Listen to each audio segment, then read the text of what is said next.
Hi, welcome. Welcome back to our painting show. I'm Nichole, and this is Dice and Dungeons. Yeah, this is a more formal opening than I usually do.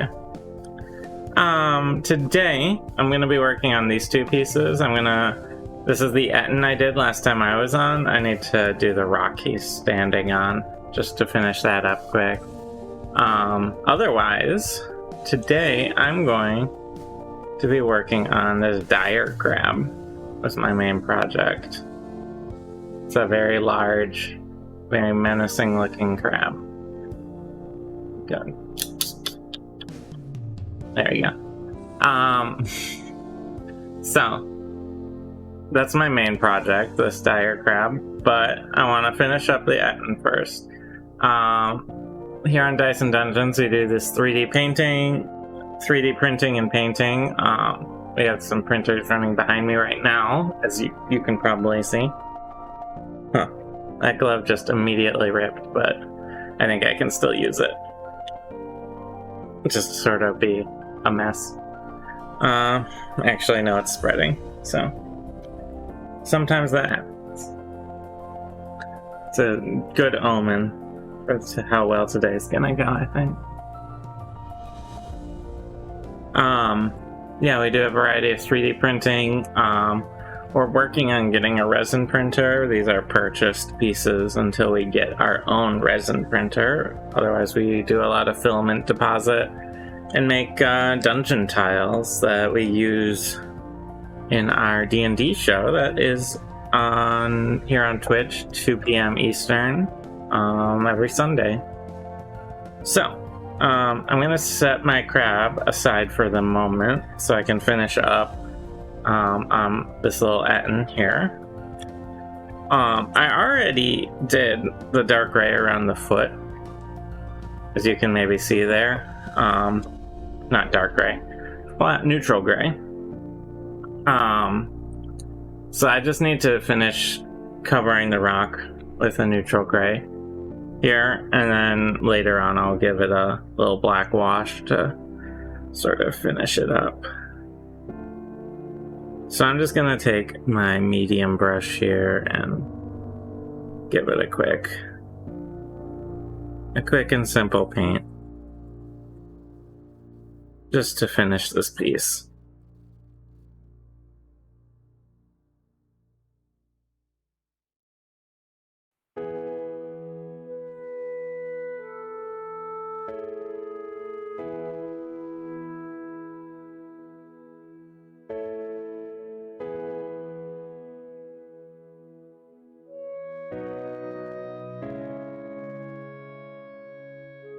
Did I do a flip yet? No, I have not done a flip yet.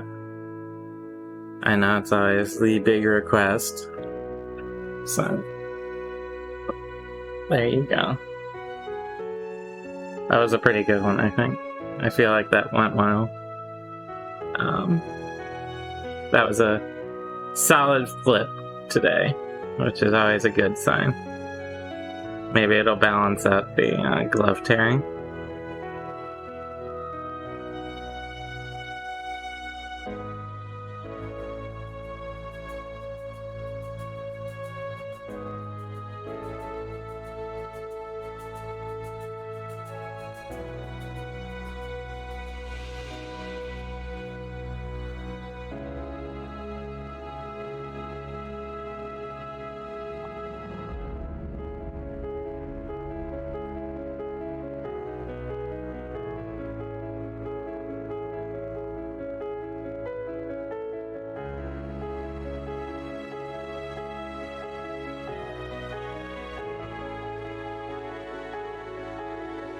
Alright, so that's all I really needed to do to start off the bat here. I just want to get that rock painted in gray, and then I can give this a black wash to bring out some of those craggly bits later when I get to doing a wash. But just to finish up this little Etten, well, not little, this big Etten that I did last time. Okay, so with that little bit of I don't know, wrap up done, clean off my brush, and now we get to look at this dire crab, because it's always time for crab.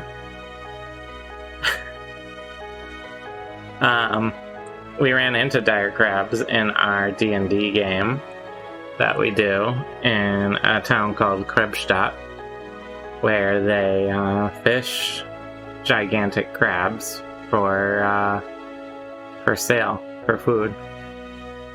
So we decided, let's get a dire crab, just in case. I am a druid in that game, so maybe theoretically someday I can turn into a giant crab. That would be fun. So this is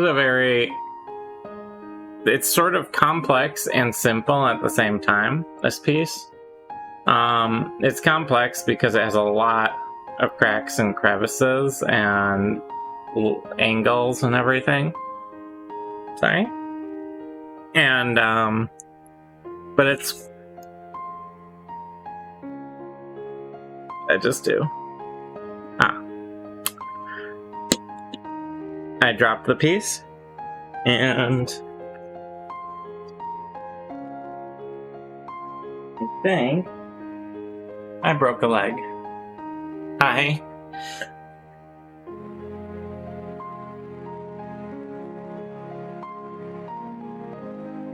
Okay, so this is an interesting start to the day. I'm trying to see if I can find it. What happened when I dropped the piece just there is I smacked this leg and broke it off. Good start to the day. Good start. That is gonna be a lot to search for.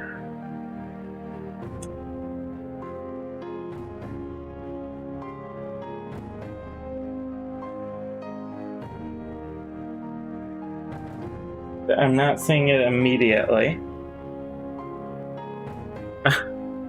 Yeah, you came down. So I dropped the crab, broke this leg here. The tip of this leg. Oh, okay, so that's what we're missing. It's a little clock one. I heard it hit the floor. Concrete part? It sounded like it bounced on something hard, so I'm guessing yes. Did it hit the shelf? I don't know. I just heard it. Oh boy. So, it's a day. It's a day. Immediately tore a glove when I put it on. I mean, luckily it has 7 more legs.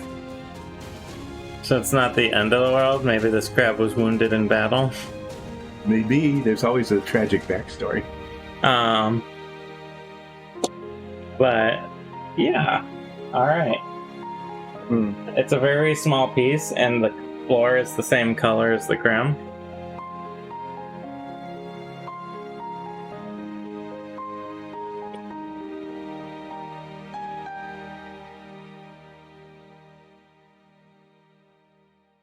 So, good morning, everyone. Yes, this is quite the start. Auspicious start. Well, I'm going... If you want to keep looking, I guess, I will get started. Yeah. Crawling around on the floor under here. Yeah.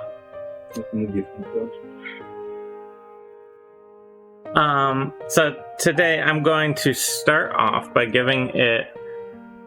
Yeah, you're not fancy enough to use the tangy crab emote, are you?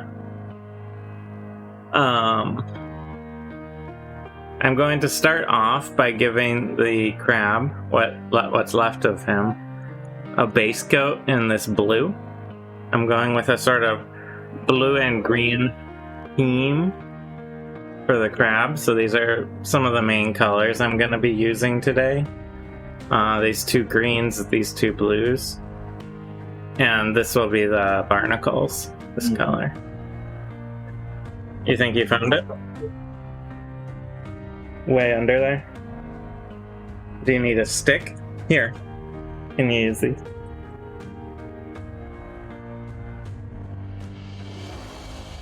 we're seeing if we can retrieve that crab leg that broke off. And if so, we might be able to repair it.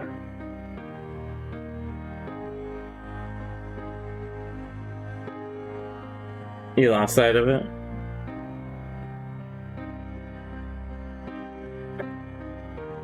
It was quite the start to the day. So, the general plan for today, though, once we get this crab leg sorted, is to, I'm going to give the entire thing a base coat in this medium blue. It'll serve as sort of my darkest tone on the crab. And everything else will be built up on top of that color. We'll do some patterning. I'll probably use this lighter blue to sort of gradate down the claw tips, for example, and maybe the leg tips. And then I'll figure it out, but I might do some patterning with some greens as well. And then to sort of cap it off, this buff color is going to be the barnacles that are sitting on top of the crab. And that should help stand it out. I haven't decided. The eyes are probably going to be black. I don't know yet. I looked at crab eyes, and there seems to be a very wide range of eye colors for crabs. So I'll wait and see how the rest of it looks to decide what color the eyes should be. Maybe I'll do like red or something to stand out. Any luck down there? You found thread. Is that oak pollen? So, yeah. Hi everyone. Welcome to we started the day off by immediately breaking one of the legs of this crab, and my dad's currently looking for it down below while I am on camera. But we might end up with a wounded crab, because the very first thing I did was drop it just from here to the table. But you know, when we're done painting it, there's a base that we'll probably end up gluing it on, so that doesn't happen as much. You like the idea of a wounded crab, Roz?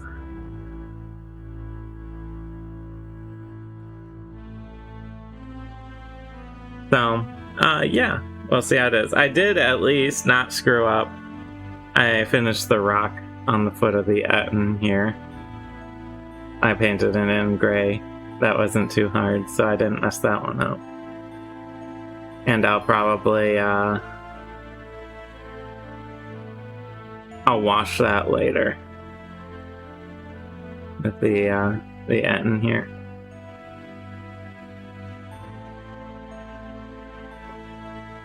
Sometimes it disappears. Well, it'll be a wounded crab. It gives it character. That's good. Well, thank you for looking. It's probably like Way over here. Yeah, it probably went flying. Alright, well, I'm going to get started. I'm going to use, since I'm just doing a base coat to cover the whole thing, we do have a crab emoji. You're just not high enough tier, I think. I don't actually know how the tiers work on Twitch, honestly.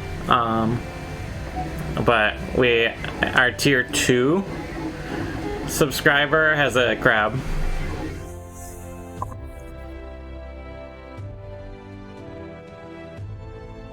It's a tangy crab.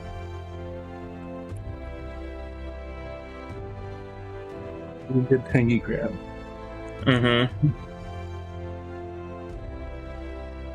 don't actually know how you get to tier 2. I was making the emotes, and Lexi said, make the tangy crab tier 2, and I said, okay. Because we had a slot for it.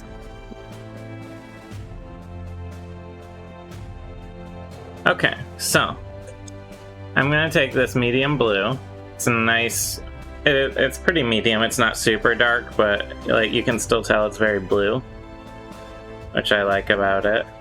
And I'm going to paint the entirety of this crab blue, because this is going to serve as like my overall base coat that will sort of inform everything else on top of it. I'll be adding lighter colors over the top as we go here, but for now I want everything to have this sort of blue as its basic color. I do this a lot more when I'm doing animals that are all, you know, like the elk I did like 1 or 2 browns as the entire thing and then built up on top of it, rather than something like the Etten that I did where I will just get each color in the right place. But that usually comes more into play when you're dealing with something wearing clothes or armor, where you're going to have a wide variation of colors. You found 2 what? Cutlasses? Yeah. From what? Don't know. Okay.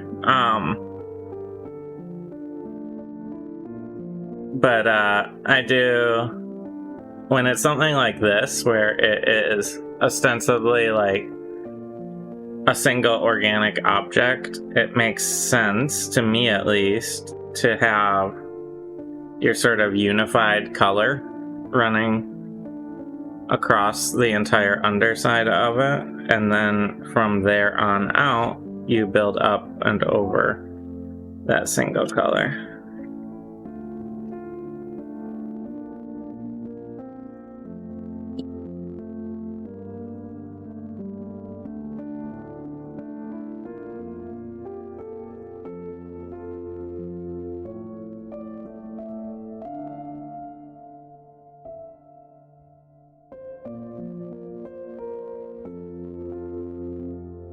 Well, don't worry about it right now. Yeah. I'm down during break. We can always add the leg on if we find it later, reglue it, basically. If not, you know, sometimes crabs lose legs. Especially dire crabs that have lived for a long time.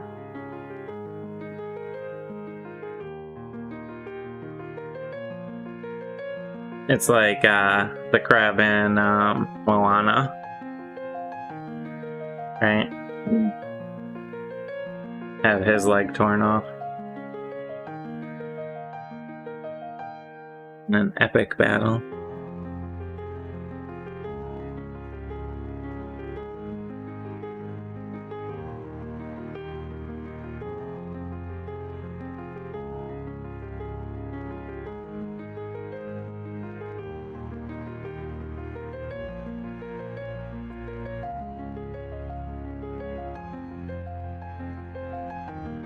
Now the challenge of painting this entire thing is that in one color is that I'm gonna have to wait a little bit for some of it to dry so I can flip it over, paint the underside, and then just making sure everything actually has gotten enough paint to be covered.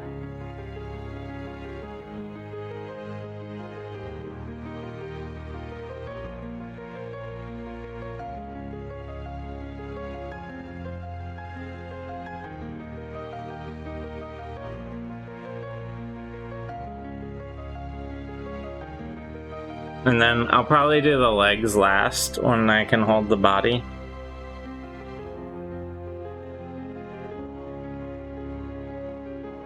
But it was something else. It's probably not even under there. Yeah. It's more likely to have flown back behind me than forward.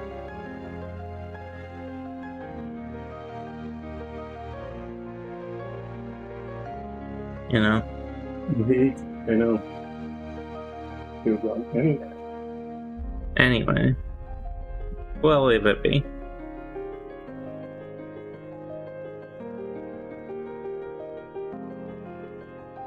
Alright, so yeah, I know I'm a little off here. There we go. So this is gonna serve as sort of my base color for the crab. I'm gonna flip it on its back now. Start to get the underside here.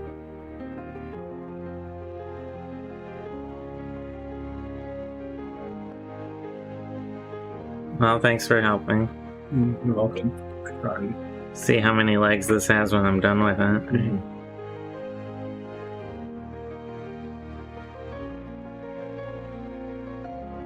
Alright, so I am going to try and get the entirety of the crab here.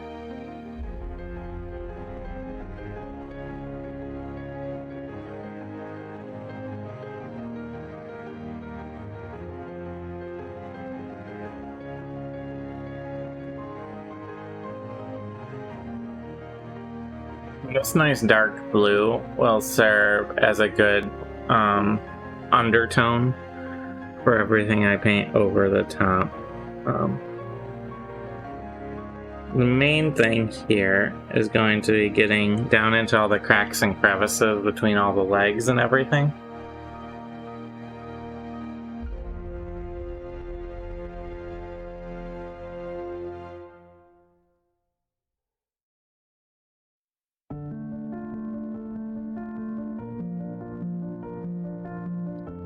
Because there's a lot of little spots that are easy to miss, and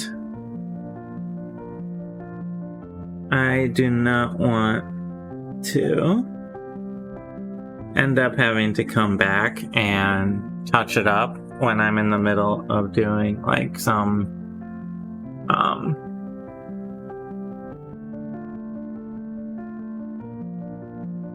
fancy coloration on the crab down the line.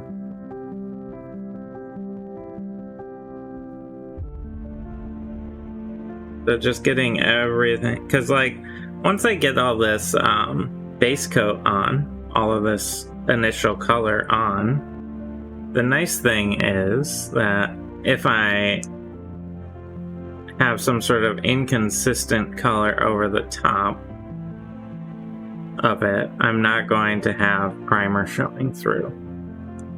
And it'll help sell the sort of reality of the 8 crab, the image of it as 8 crab, to the mind.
But I have to be careful. There are an absolute ton of little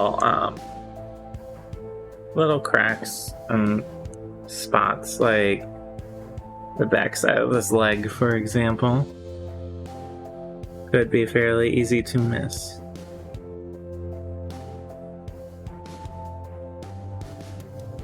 I want to always be taking extra looks around, rotate it a little bit here and there.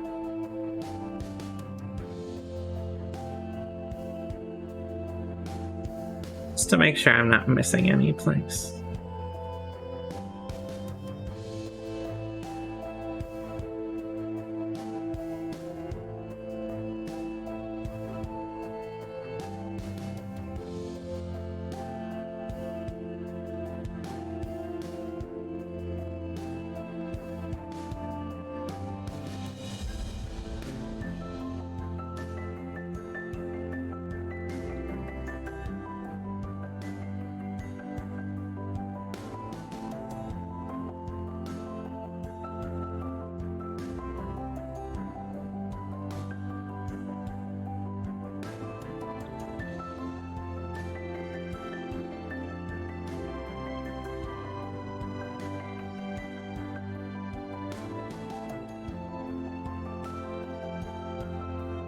going along now the leg itself, the legs themselves, I should say.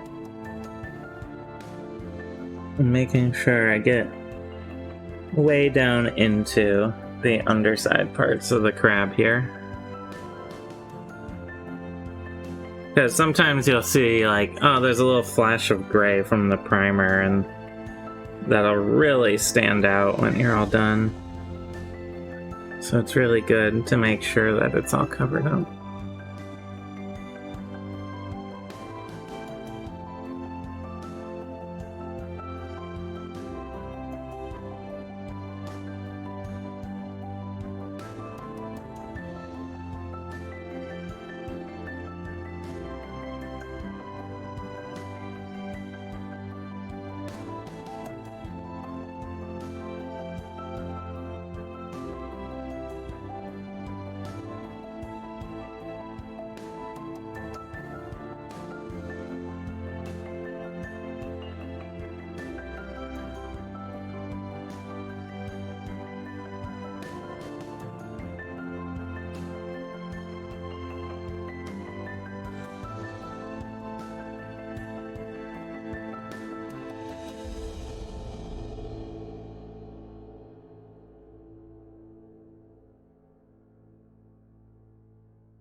Really easy to miss some of these parts that I'm finding as I rotate the piece around. Like there's this little section inside the claw here that I want to make sure I get.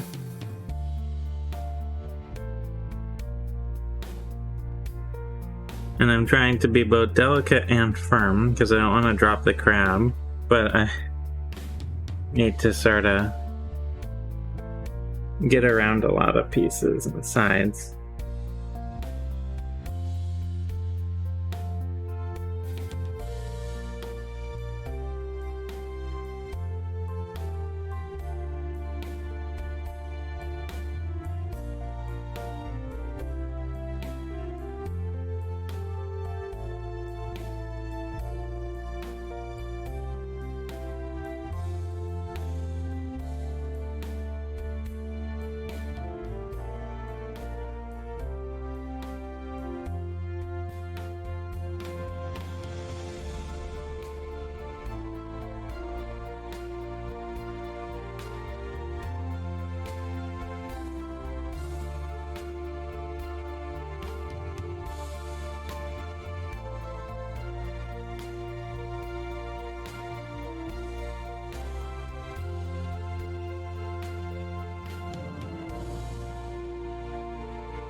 Crab is coming along here.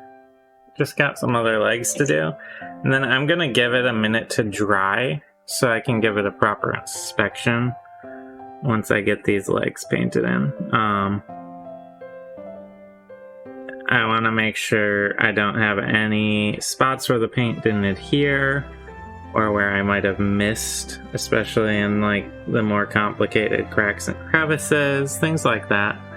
You know, it's pretty straightforward. My goal here is just to get complete coverage of this crab with this dark blue.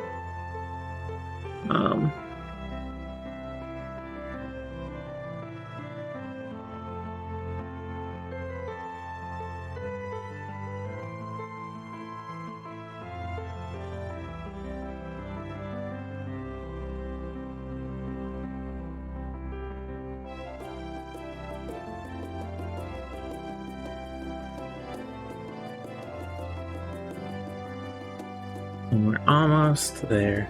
And I'm already noticing some spots as I turn it around that I did not get with my initial pass. So I want to also touch those up where I see them whenever I see them.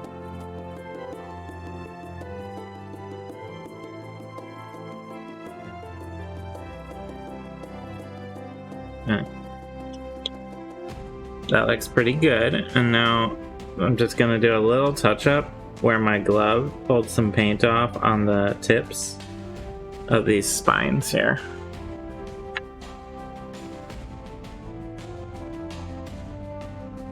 Because they were drying. Alright, so I have one very blue crab. I'll put it on this white just so it's more visible. If I can focus. There we go.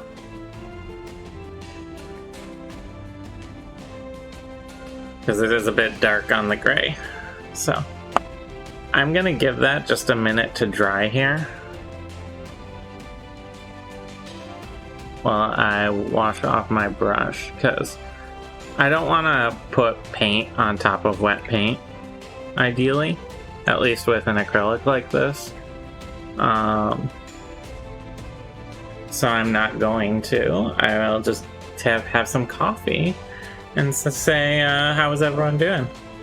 Because other than having a bit of an off start where I broke this poor crab's leg over here, this one. And I have no idea where the leg tip went, so it's a wounded crab this morning.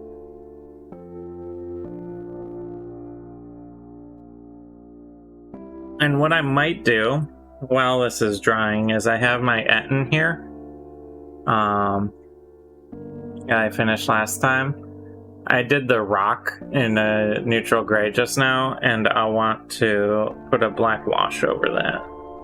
So while this is drying, I might do that quick, just to have something to do. I don't need terribly much black wash, because it's just... Oh, there we go.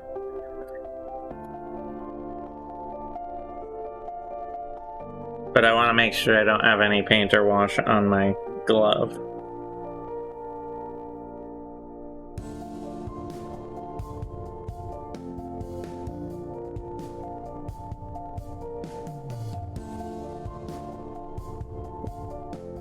All I want to do is spread this black wash around on this rock to give it a bit of a craggly appearance. I know it looks dark now, but as I spread it, it will thin out a little and look better. And make sure I get up under the toes here, the toes and the foot.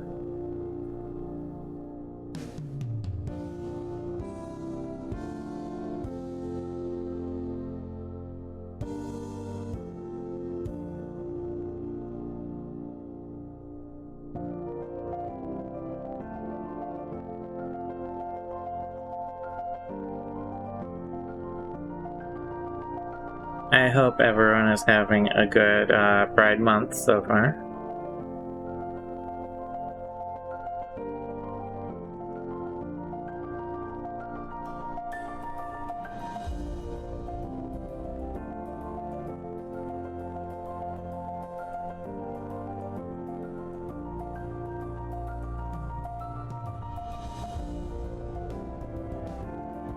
I've been having a pretty good one.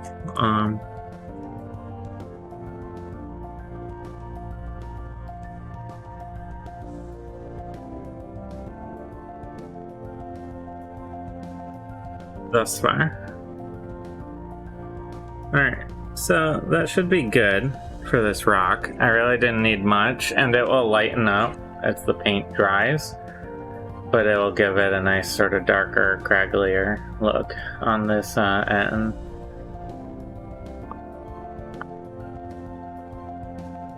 There we go. Alright, so how is my crab doing?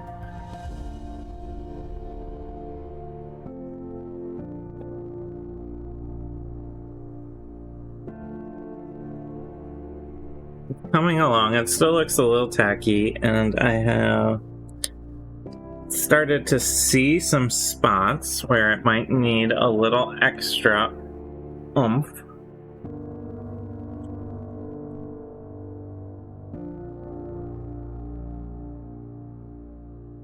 So like right here on this joint, it needs a little more blue.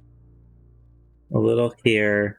There's a lot of bumps and spikes over this crab. Hi.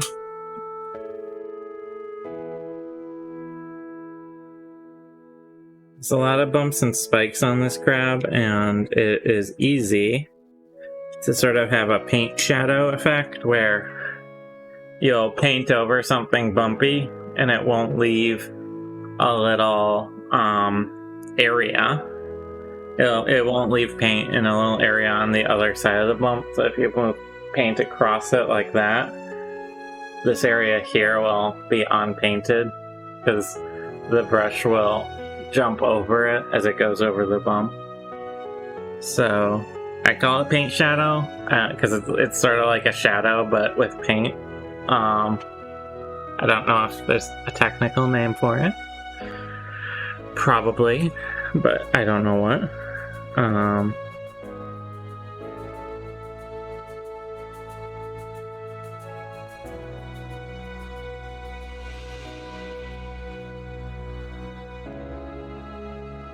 Turning over the crab, I'm isolating some other spots that require touching up. Just little tiny touches here and there, nothing too big. And that's sort of the goal here, is to have complete coverage of this blue, so when I start painting in, variations on it, I'm always working off of the base color of this crab. It's a fairly dark blue. It's technically medium blue, but as you can see, it has a nice dark look to it, which should give the crab a very menacing sort of vibe.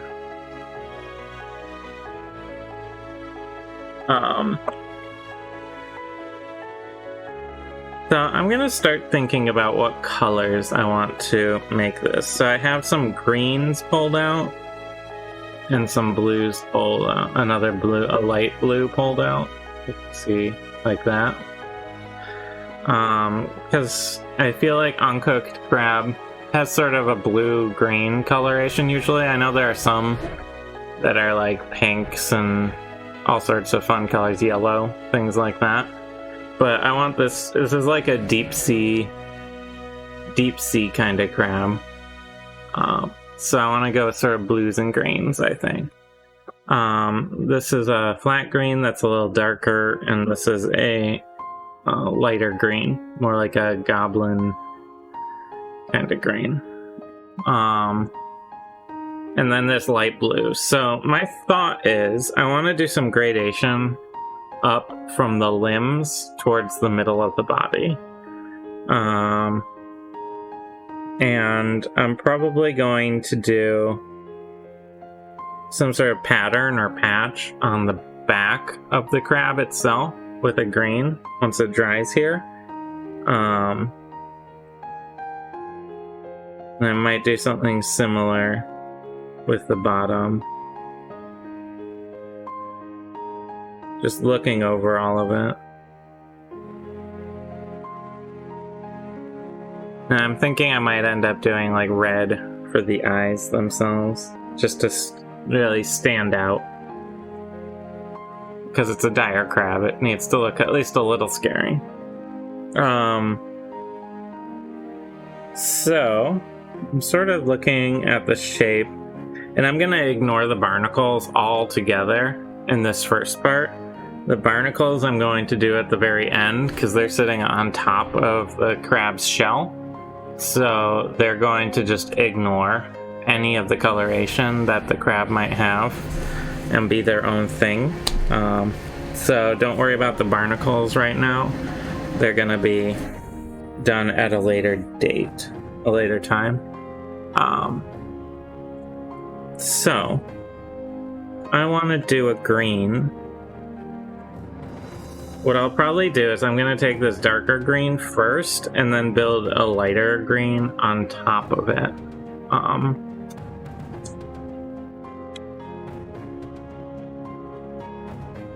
What I might do actually is pull out my phone and look at some inspiration. Let's see, crab pattern. That's probably going to get me like fabrics. Oh.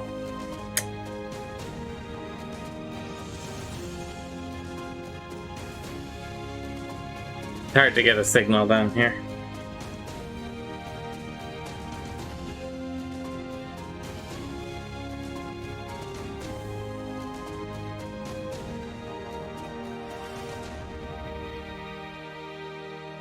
So I'm gonna just look up images of crabs. So there's like these blue crabs that are pretty interesting. They have like a white bottom and very blue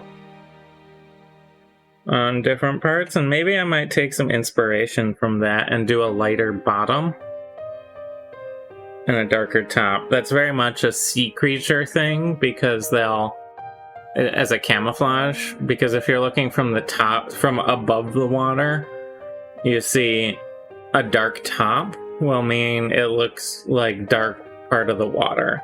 But if you're looking up from underneath where the sun is filtering down, underwater, you'll have a very light surface above you.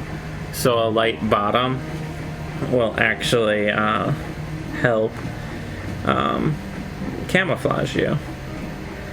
And these guys are kind of apex predators, I'm guessing. They're dire crabs. I mean, I guess they could be attacked by things like krakens, rocks from the air, things like that. So they probably would still have some of this defensive coloration. And there's a lot of cooked crabs in these pictures. But I think I'm gonna take... Almost all crabs universally have lighter bottom, dark top, it looks like. So I'm gonna follow that because, well, it is a fantasy creature, your brain sort of starts to expect certain patterns that you recognize even if you don't consciously recognize them. So, one thing that we noticed a lot when we were painting animals is prey animals tended to be on land, had a tendency to have a light top, dark bottom. And predators actually tended to have the reverse, where they have a lighter bottom and a darker top. I assume that's to do with camouflage. I am not a biologist, but looking at these animals, your brain just sort of picks up on these things without really realizing it. So, to get that effect, the question is, do I want to go with a light blue, or do I want to go with what I was actually seeing and maybe use the buff or even the deck tan, actually? And I think the answer is I want to use the deck tan for the bottom here. So I'm going to flip this crab on its back, like so. Just pulling off a little extra paper towel, because it's a dark figure, so I'm painting it on this on the white, just so people can see.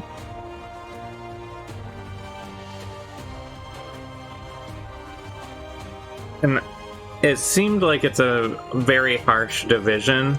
So like if you have a limb, we'll say, like my arm, you're gonna have light all on the underside, and then right about halfway, it's not an exact line, it fades a little, but it divides between dark and light pretty quickly on the crabs that I was looking at pictures of. So I'm going to sort of take that into consideration as I paint these. And I'm actually going to grab my phone and pull up a picture. So I'm sort of looking at this blue crab here. Right, so it has this light bottom, dark top.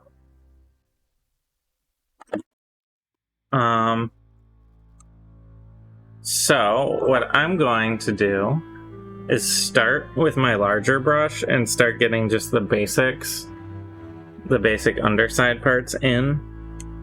And it has this funny plate here. That might be a tail that's tucked underneath, actually. Crab tail.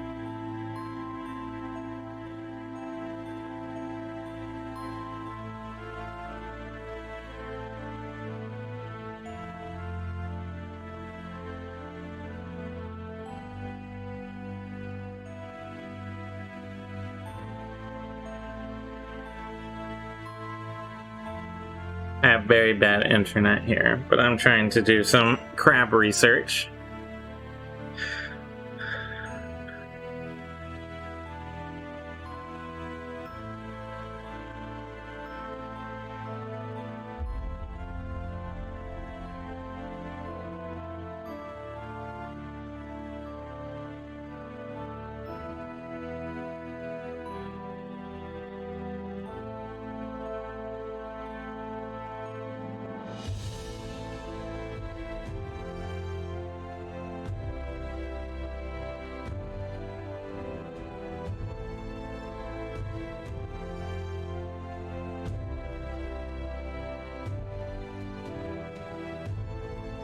And honestly, I think crabs are pretty weird and creepy looking.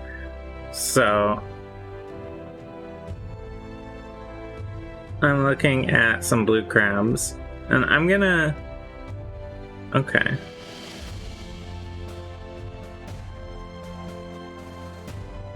What I'm actually gathering is that this part means it might be a female crab, just from real cursory research here.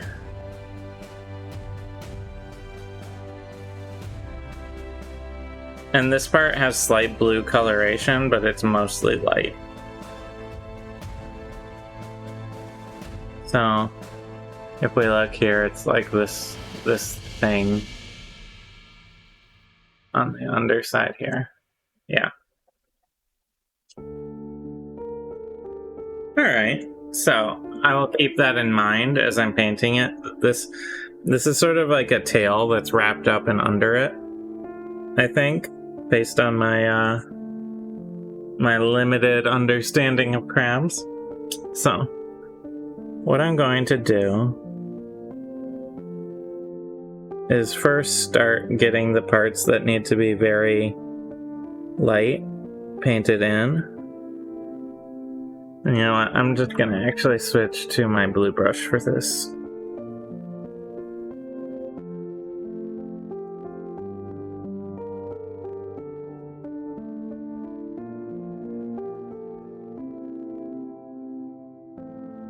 I'm going to go around this tail section for the time being.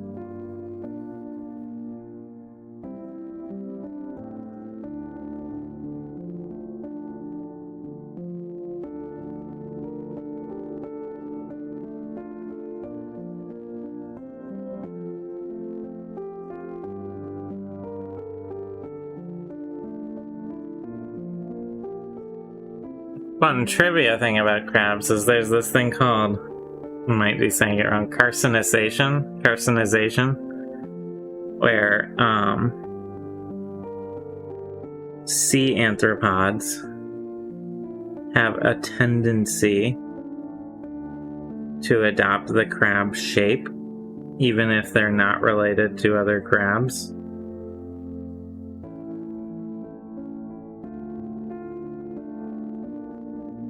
Where it's like, for that type of animal in the water, the crab shape seems to just be like really good, so it keeps selecting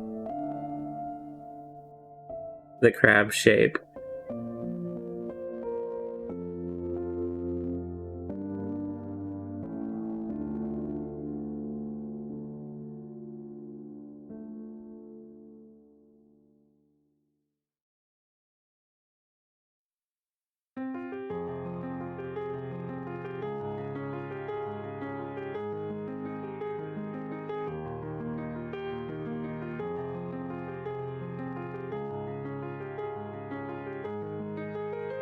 So the way this crab is working, I'm going to take the lighter color out to, like, for now, the edge of that plate there.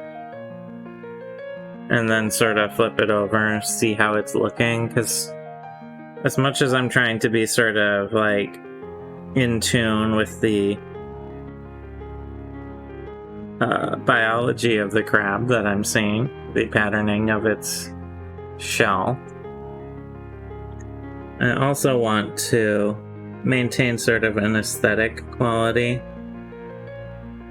to the crab. It is for Dungeons and Dragons. It's a dire crab. It's not a natural, real-life crab. So I have to keep that in mind and make sure everything is looking right.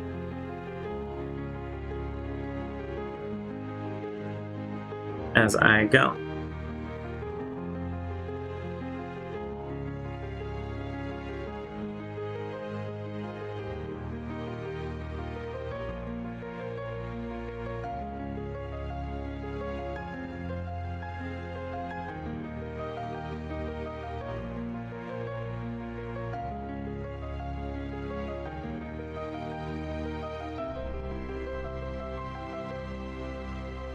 So I'm just following along on the plate here, up to where the mouth area is. I guess it's a mouth on the crab. I don't know.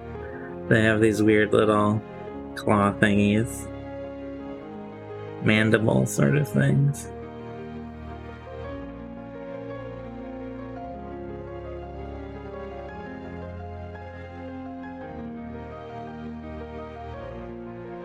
I actually personally don't really like how crab tastes. I have tried it. It's really weird to me. I don't know.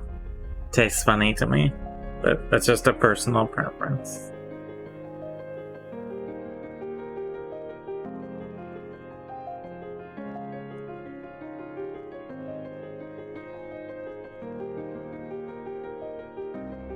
My question is to myself here. Do I carry the light up to the undersides of these spines? And it'll be a pain, but I do think the answer is yes, I do. Based on the crab pictures I'm seeing here, it looks to be the case where you're going to want to do that.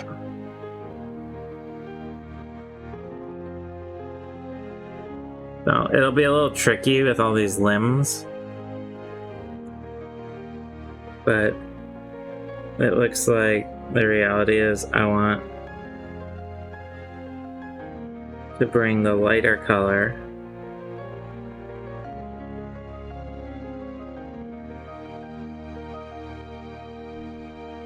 and I'll probably have to do some cleanup on the limbs, the tops of the limbs, but to get that sort of blue crab look, you can sort of see here that light to come up to where the spines are, the bottom sides of the spines.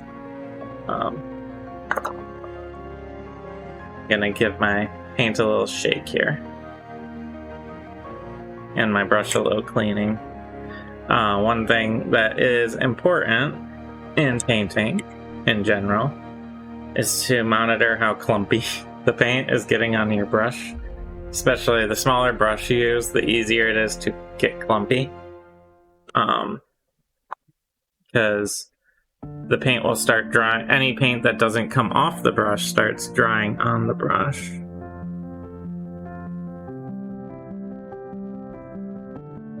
And it creates a sort of clump effect, which can make it go on unevenly. So this is still like a rough painting, and I'll have to go through and clean up spots like that little spot right there on the arm. That's a-okay, especially when you're dealing with crevices like this on the side, where it's not going to be that easy to get in to the right area. So, just take your time and don't worry about getting little spots like that. because you can always paint back over them.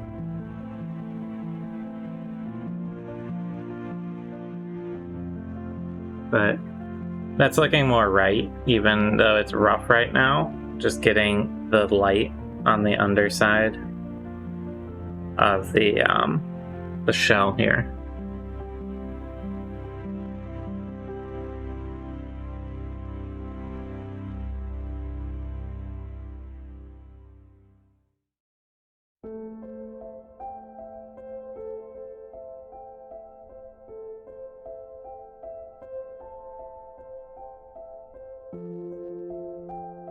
Be cleaning that up as time goes along here.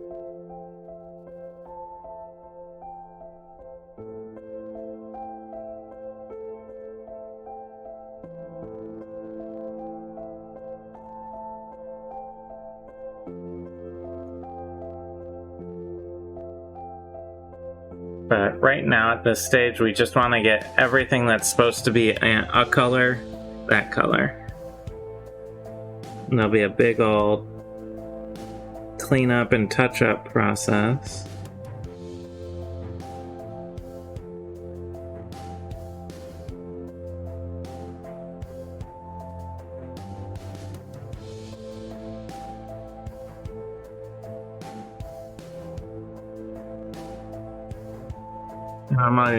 We'll see how it dries.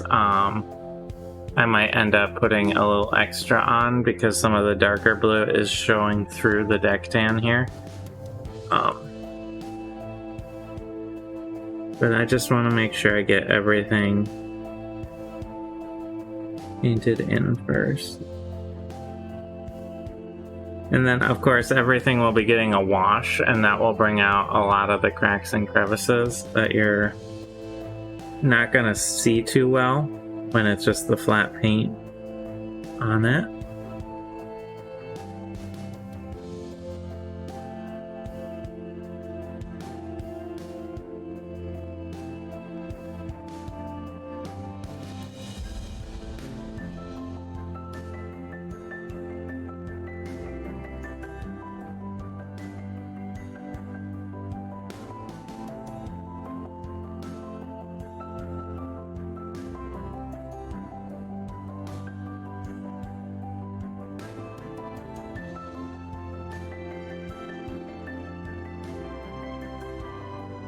That's looking more correct, coloration-wise.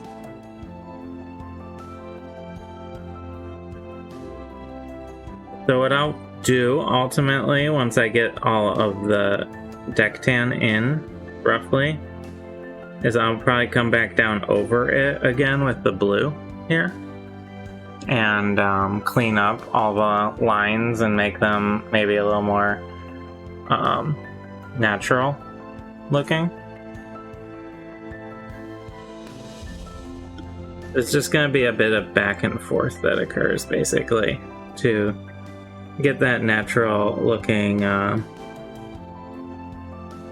coloration within any animal, really. You have to do a fair amount of back and forth.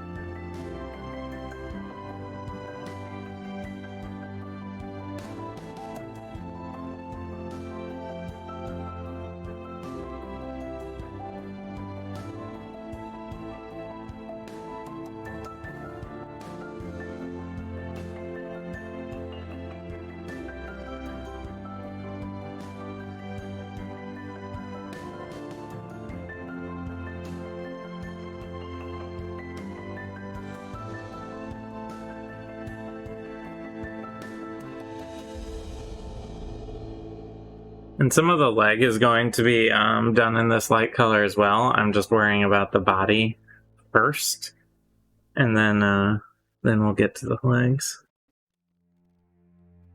Because this will be the hardest part, getting up under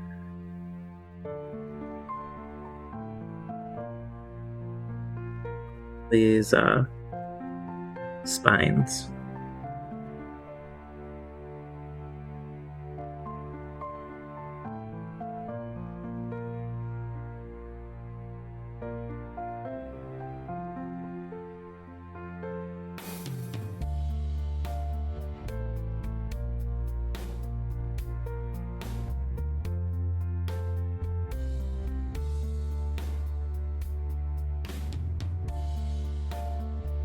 But the difference is pretty stark on an actual crab. We'll see.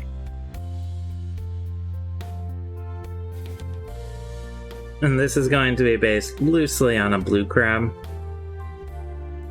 I use loosely, very loosely, because we are looking at a gigantic diagram here.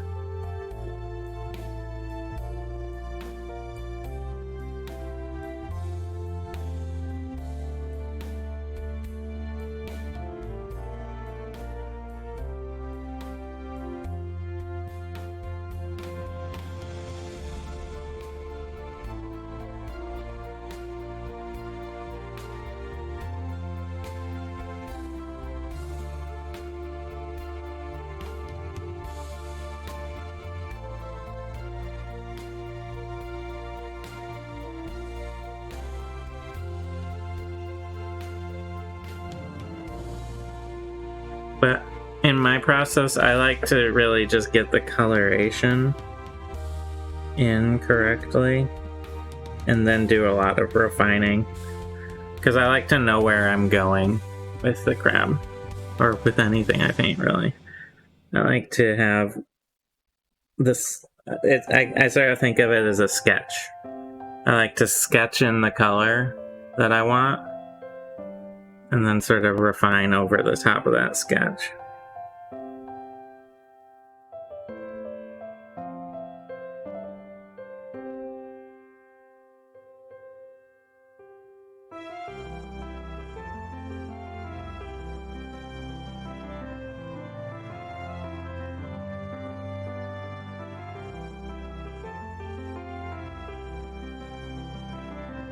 That's what I'm doing now. I'm just sketching in the color.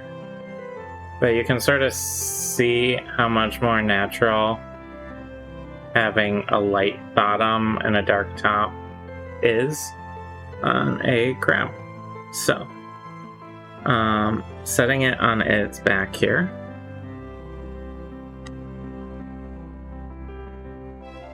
I'm going to go down the legs a little, focusing on the underside here.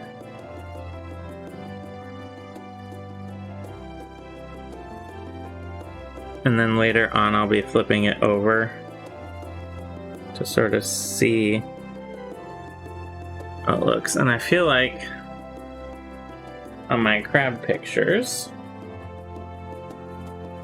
they get darker the longer out the limbs go. So I'll probably stop at the inner segment here for the most part in my crab sketch.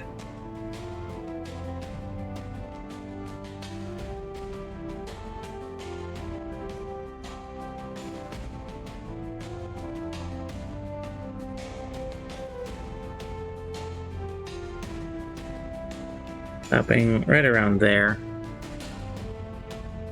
as I build out these colors.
looking alright.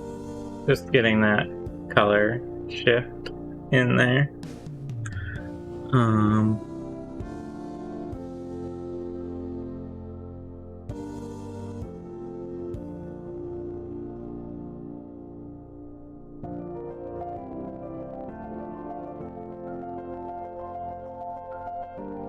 So this tail section here, it stays sort of blue, but it's mostly light on the pictures that I was seeing. Yeah, this sort of tail tucked up under him. So I'm going to just get it painted in, and then I can actually add the blue later on top of it.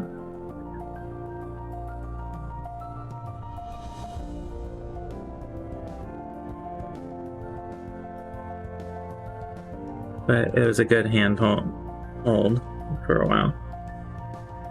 Alright, so I'm really roughly getting in this beige. Just up over the top of the crab, just to get it in. It will need a lot of refinement, but I want to see where things look normal, where things look correct on the crab before I go too far with them. So getting this lighter underside, and then I'll be going back down over the top with the dark. So I want to err on the side of going too far with the light right now, with the light color, because I can always go back down over again. So just trying to get a good look at it.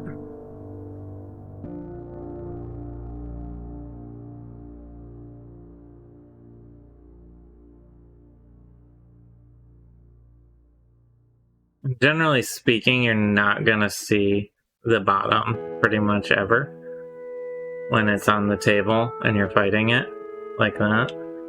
But that subtle sort of flash of light on the bottom is really gonna stand out. So as this dries, I'm going to want to saturate the color a little more, because I'm painting a light on top of a dark. It is tending to show through a little here. And you can just add another coat to really sort of sell it. And I'm also going to take the opportunity to go up the leg a little on the bottom with the light, just to start building that out.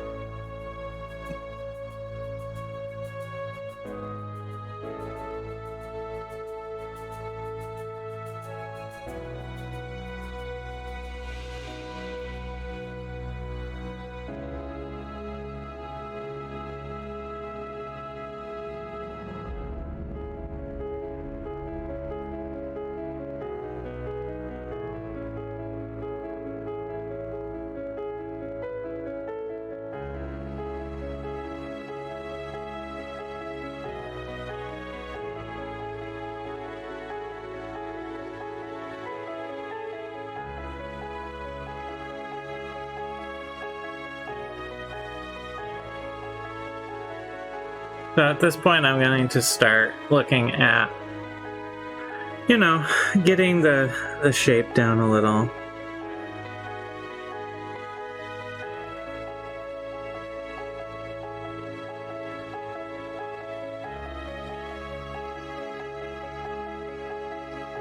The shape of the pattern, I mean.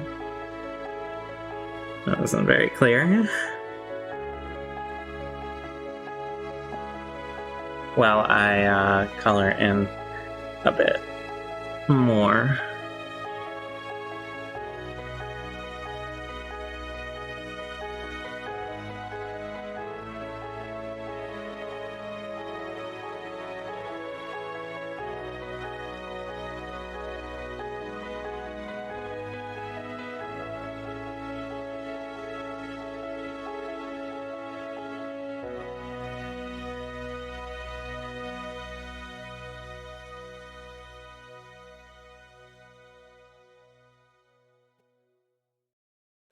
So as you can see, I'm sort of going down the legs to get that sort of lighter coloration as it goes down. I'm also trying to avoid where the paint's still drying because that area can be pretty tacky still, which can be a little bit of a problem because it'll pull off paint if you go over it.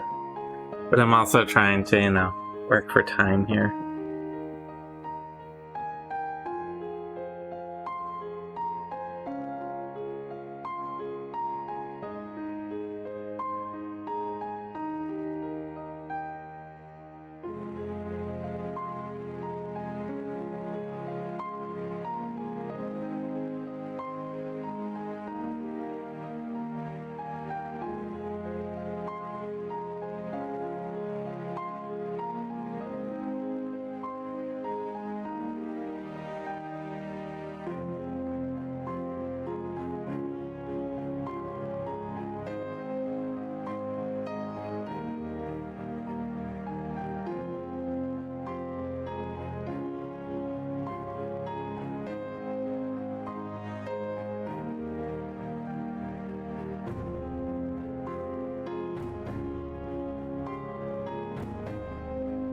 The thing I want to avoid are harsh lines. You don't get a ton of those in nature. You do on some things, like some bird patterns and stuff like that. But oftentimes, it's a little bit more of a blurry line than a harsh line. So, our crab's coming along here.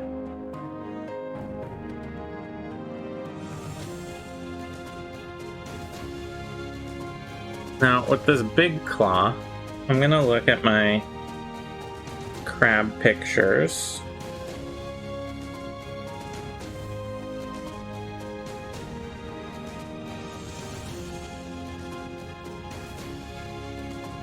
And they tend to just have like a blush of white, it looks like, on the like underside claw of the claw, so I'm gonna put in a little bit of white here along the bottom edge and then paint back over it a little with blue to just get that light, small lightning effect. Almost just gonna dry brush it on here, like so.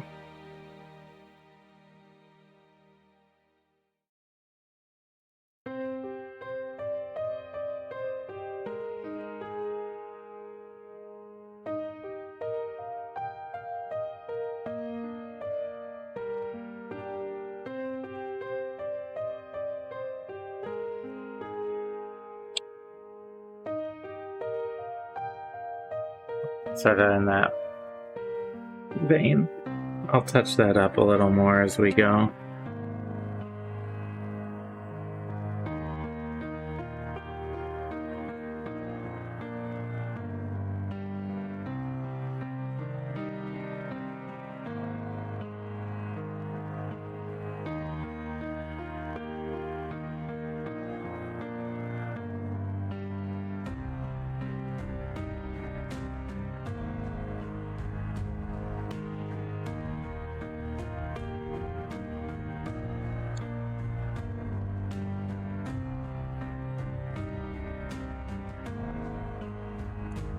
Give my brush a quick cleaning here while I wait for some of this to dry. So it's kind of funny, all that I did, when it's on top, you can barely see any of it.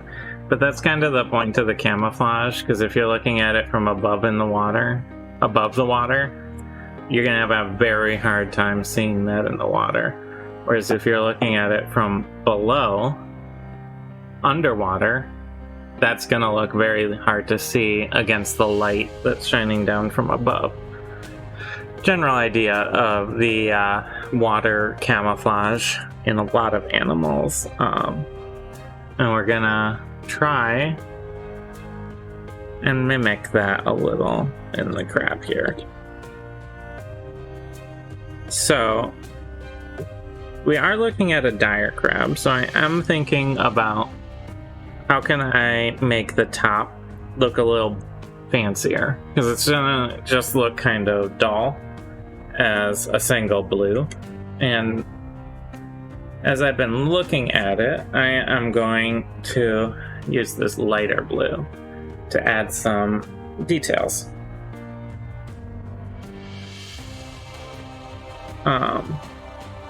I might wait until I get the beige looking the way I want it on the underside here, but it's not too bad, honestly. It'll need a lot of touching up, cleaning up, and a little detailing, but it's not too far off.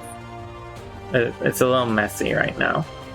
Oh, a little messier than I want it long term, but that's gonna come down a bit to coming back over with the medium blue that I have on top. There it goes.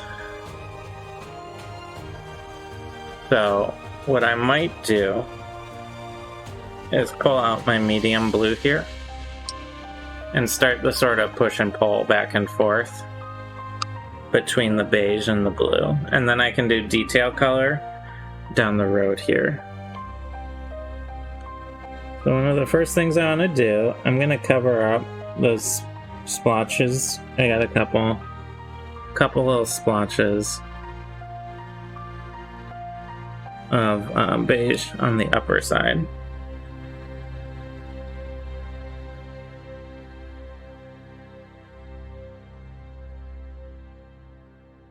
So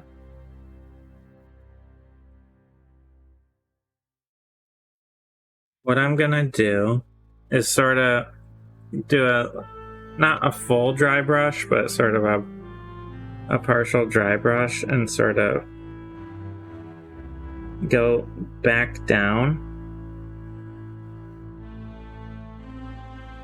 especially focusing on the legs here to get that sort of gradation.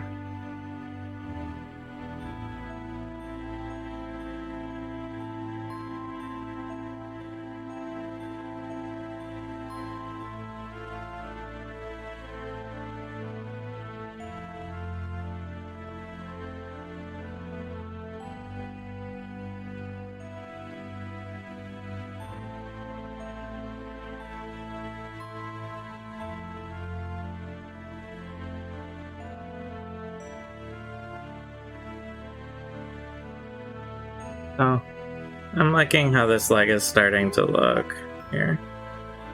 And I'm just gonna focus on one leg at a time, not look at the whole thing and get overwhelmed. You know, just take it one leg at a time.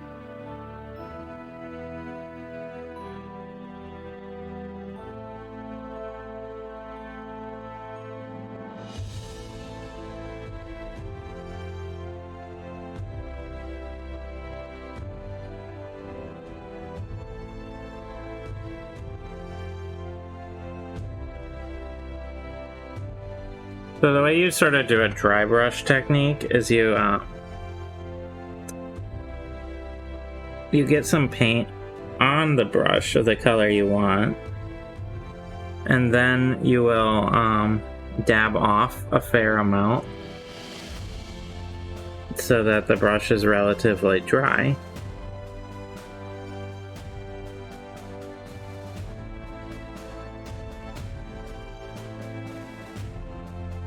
That way when you're putting it on, it doesn't overwhelm and saturate whatever you're doing, and you can get sort of a lighter, featherier look. That's the technical term. That's definitely a word.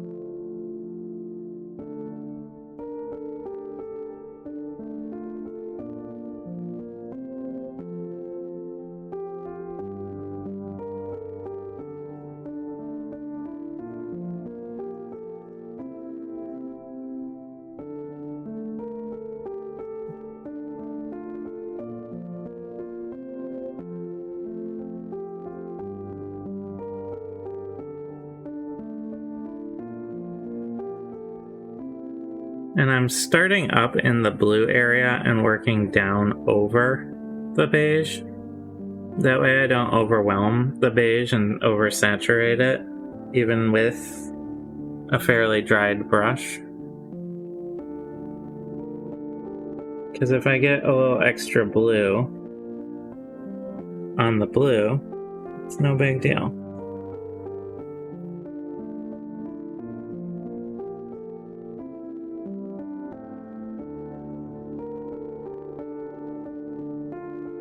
But you can see I'm starting to get some gradation on these legs here.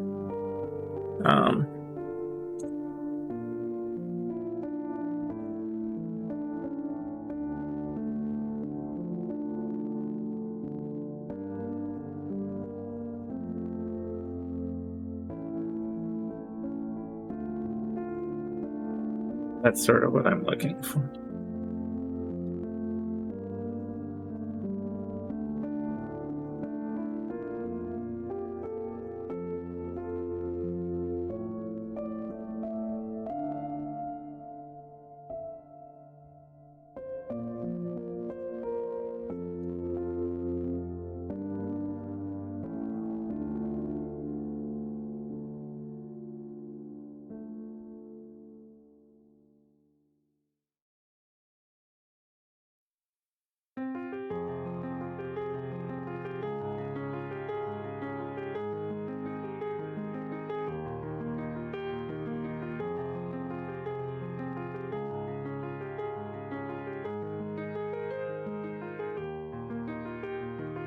So, the left side I'm getting pretty good here. We'll see how it goes on the right. And I'm just trying to make sure I'm not messing up the beige too much. I want to work with the beige that I put in on the underside rather than cover it all up. I feel like this cloth needs a little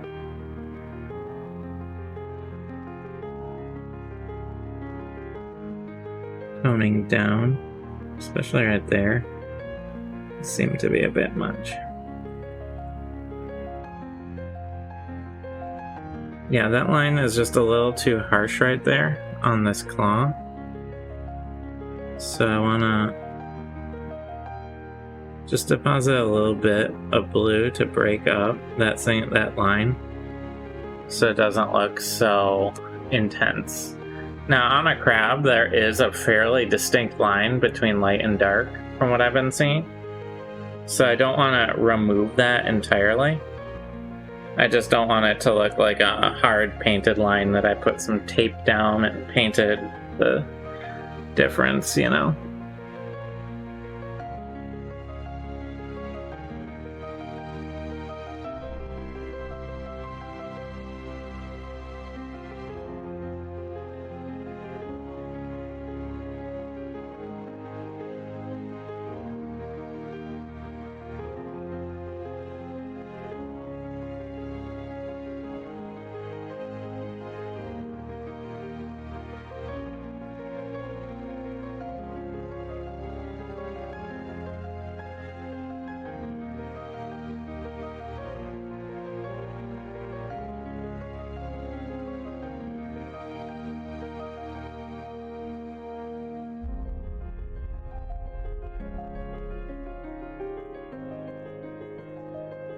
I'll probably touch up the beige on the bottom later on. There's a couple spots where I'd like it to be a little more solid, but I'm letting it dry a little down there.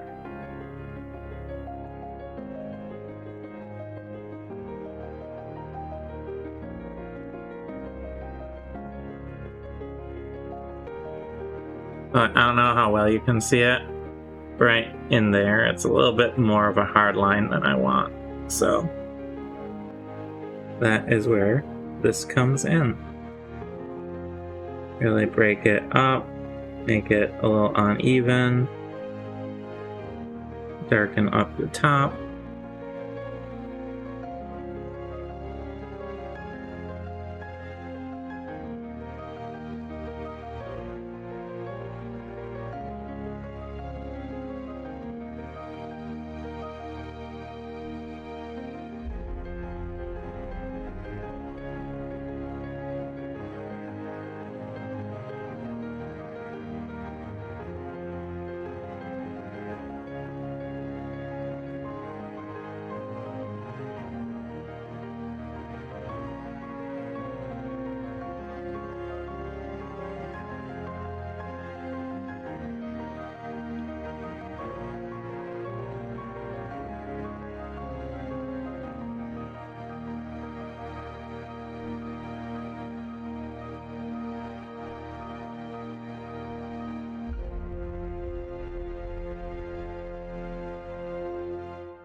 So it's coming along here. It's looking a little more and more natural.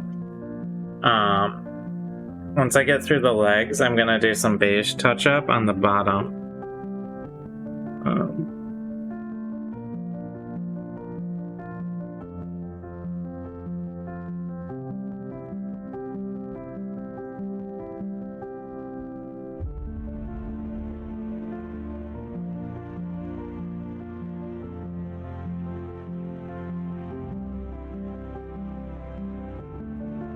I'm pretty happy. I'm looking pretty happy. I am pretty happy with that. So, gonna bottle that up. And now I'm gonna take a look at the bottom. This tail could use a little more touching up. There's just a couple spots where the darker paint is showing through, and I want to make those a little better.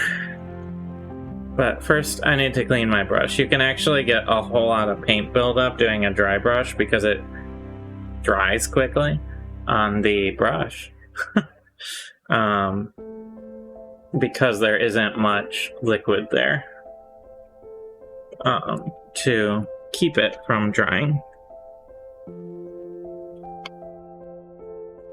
I'm just going to take a little bit of the deck tan I've been using for the beige. And then I'm gonna start solidifying some of the color on the bottom here. Because I was painting a light on top of a dark, it has a tendency to bleed through visually a little more than it would if I was going the other direction.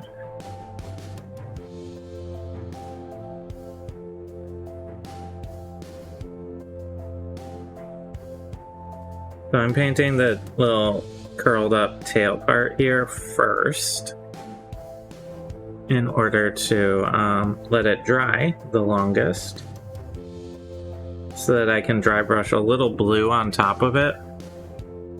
Not very much, I just want it to be slightly blue because that's what it looks like in the pictures I was looking at. I'm basing this crab loosely off of a blue crab. Which is a type of crab.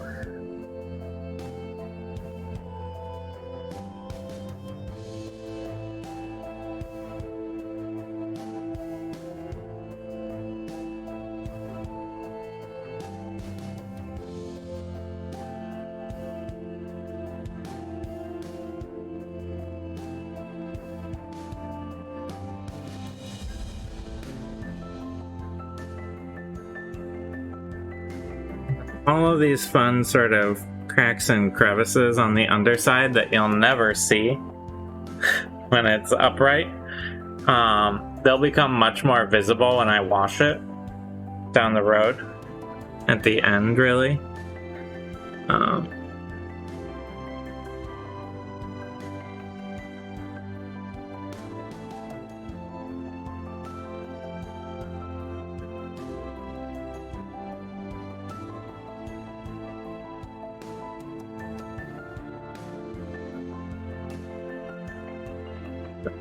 One thing I want to make sure is this this side is going to be the most visible part of the crab, and that's where I want to give a good amount of attention to making sure it all looks correct.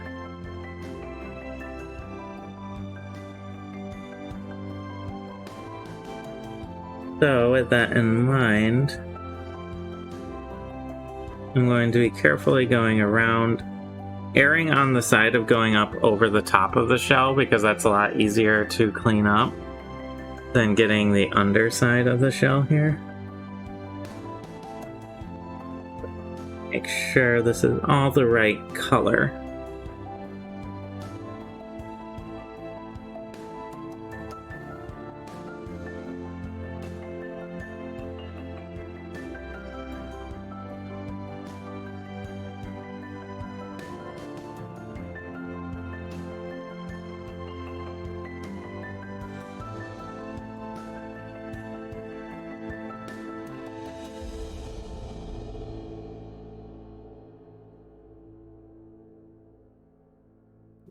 awkwardly rotating this crab in my hand.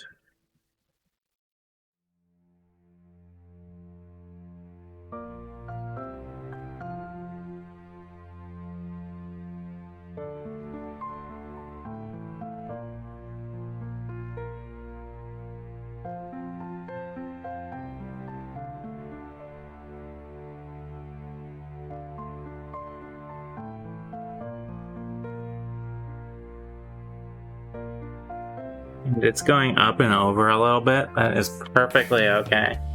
Hey, UO. How you doing?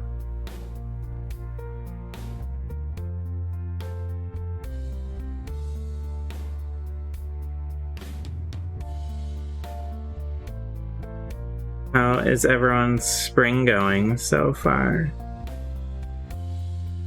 Curiosity.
I feel like the beige here is looking pretty good.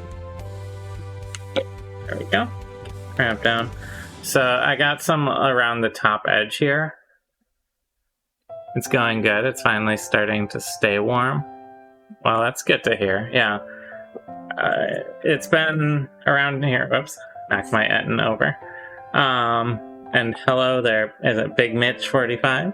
Welcome. Yeah, we're getting pretty warm here too, where we are, and actually staying warm. There was a time we're in Michigan, and the temperature fluctuates a lot in spring. We would get like 80-degree Fahrenheit mornings, and then at night it would the ground would freeze again.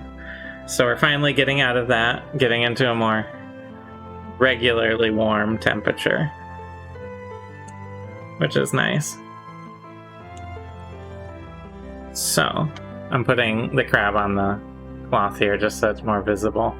I'm going to take the blue and go back over these spots that came up over when I was filling in the bottom of the crab there along those spines.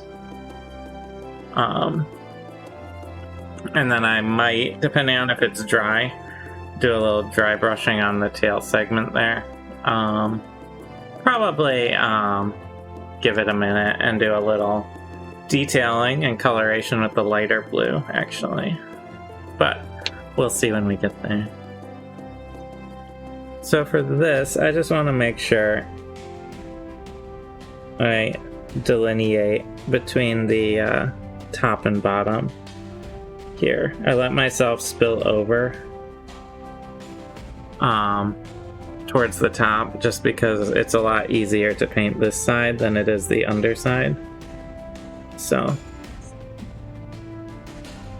if I am going to overdo it, I'd rather overdo it up here than down below.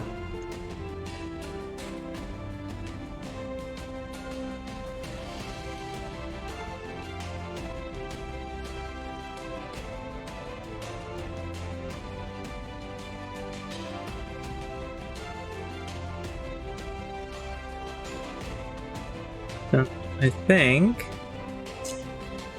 that'll look pretty good. And then I have to sort of decide where I want the lighter blue here to go on the top of the crown.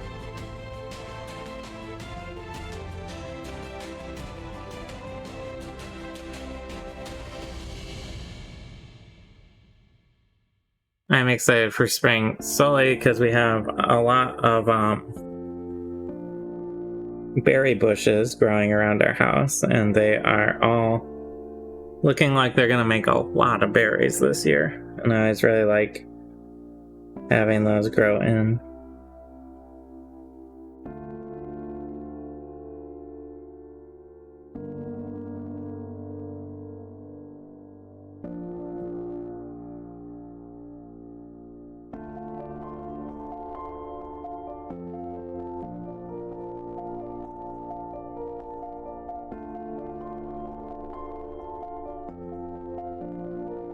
It looks like camera's not focusing at all. It's looking like the colors are doing okay.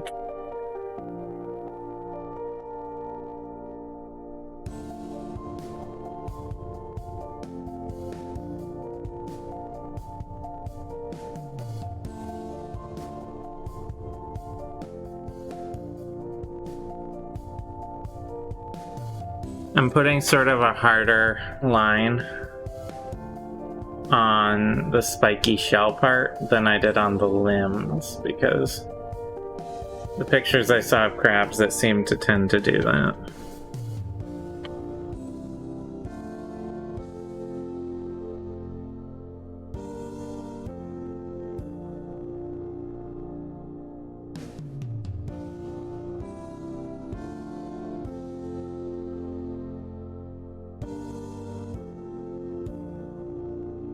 Gonna clean up a little spot here.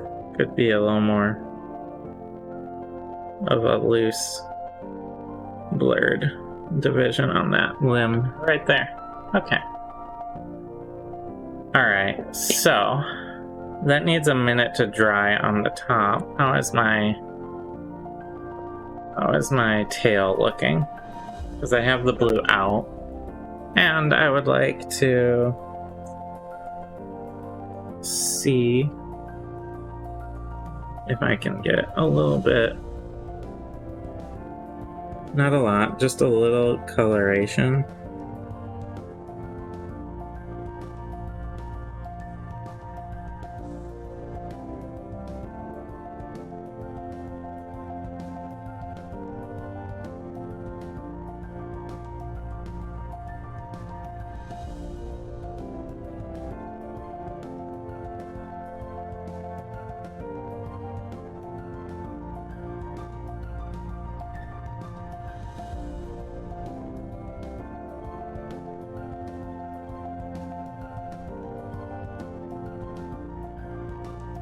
It's still a little wet, so it's actually mixing the paint a little on the miniature, which in this very specific situation I'm okay with.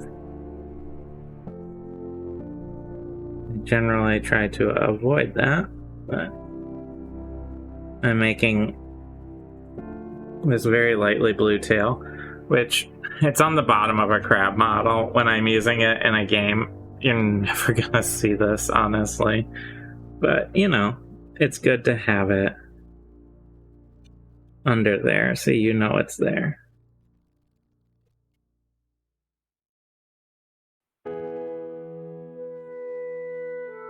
I could honestly probably get away with just slapping beige paint on this and letting it go.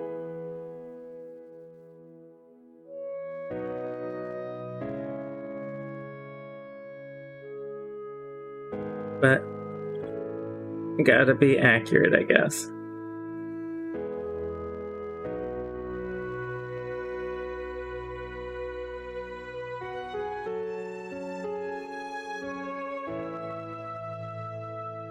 Alright, there we go. So, that's loosely what it's gonna look like. Let me see if I can just clean up right there. Okay. So, setting this crab gently back where it should be, I am going to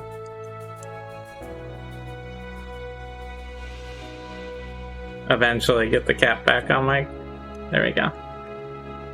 giving them a second to dry. For my Etten, it looks like the rock here is dried okay. Not too bad. Good to see. So this Etten is done, and I can give it a little spray, I think.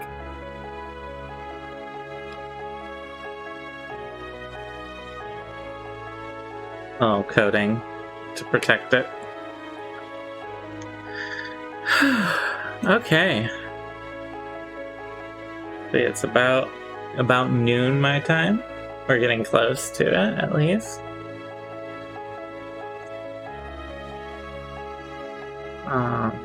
Yeah, so what I need to do is make a decision about my lighter blue that I'm going to use to sort of create some variation on the top side of this.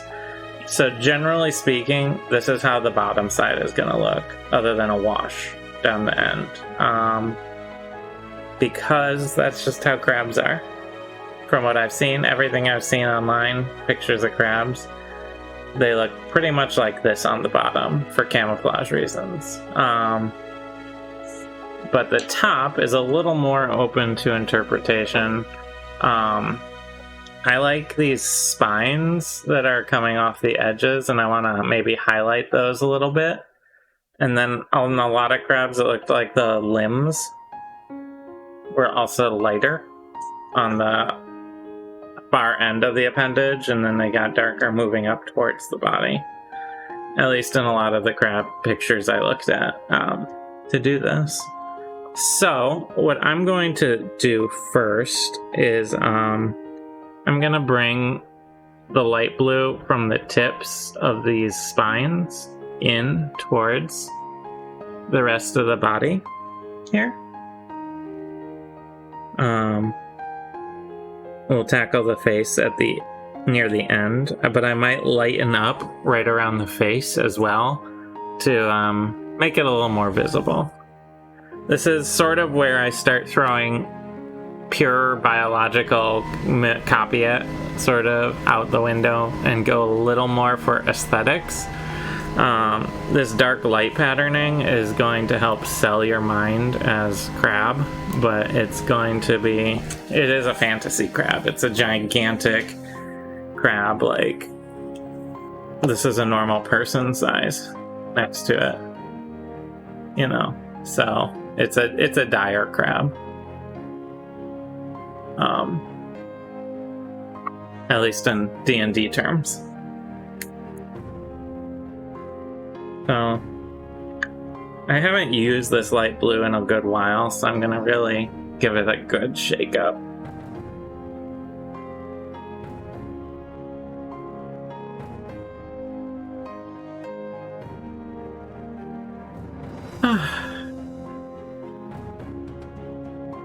Alright.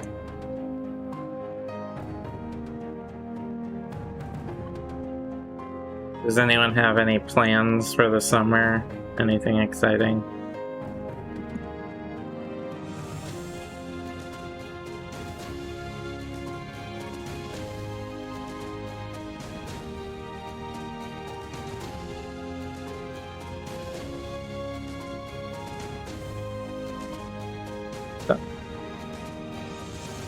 I don't want this to look super fabricated, so I'm going to be going with a very small amount. And by fabricate, I mean like harsh lines, that sort of thing. So I'm going to just get a tiny amount on my brush and kind of spread it, hopefully. And then I can always go back over with the blue, darker blue, and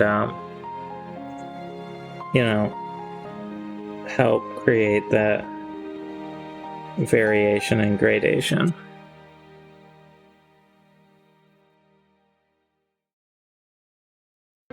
But I'm going to try and build it in a little bit here. And I can actually, I don't know how visible this is, but there's like, and like the spines come, and then there's this rise here where the body is, and I'm going to aim towards keeping the lighter blue on the spine side and not on the upper body part. And if I'm going to get any lighter blue saturation, it's going to be towards the end of the spines. Is my goal.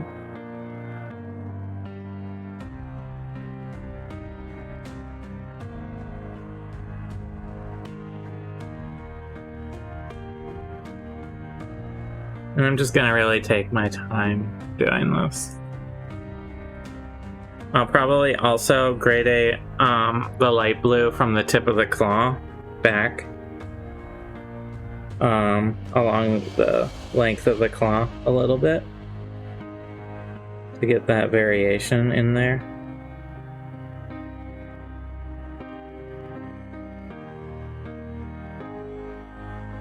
And again, I'm ignoring the barnacles altogether, and those are going to be added on after the shell is all painted to my liking. So I'm going to err a little bit on the side of going up the body further than I want, because then I can go back down over it with the darker blue.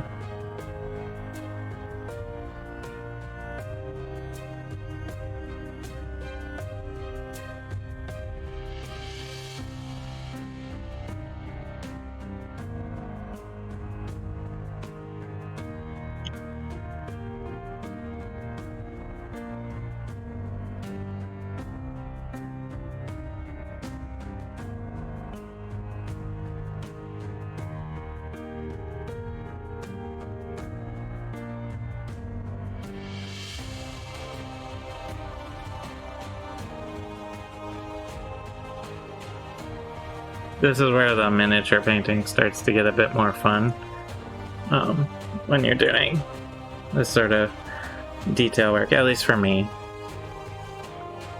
But you gotta get through all that base coating first to get here.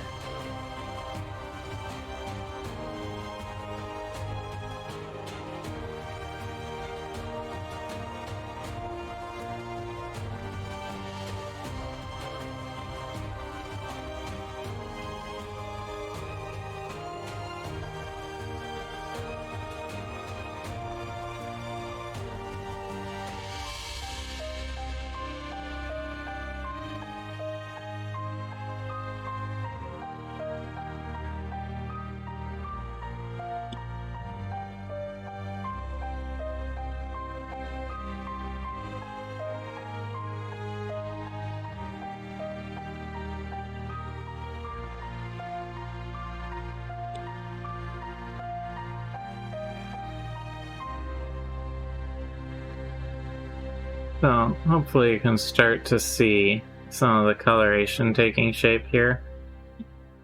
The barnacles will be a nice stark lighter color on top of everything at the end.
Alright, it's getting a little in the zone here.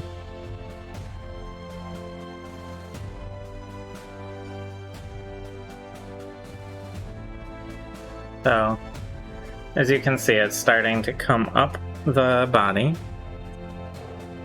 And it's okay for me to err a little more on the lighter side, because when I give this a wash, it will darken it up.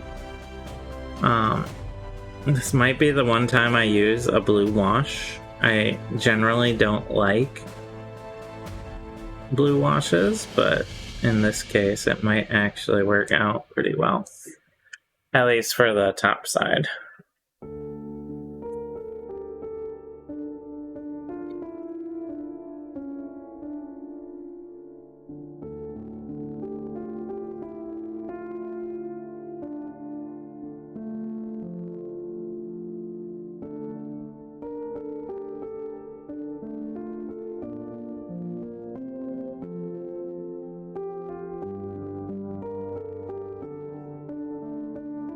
I am thinking a little bit about putting some color on the very tips of the spines that make them stand out a little. Just because this is a fantasy crab, and it should look a little threatening.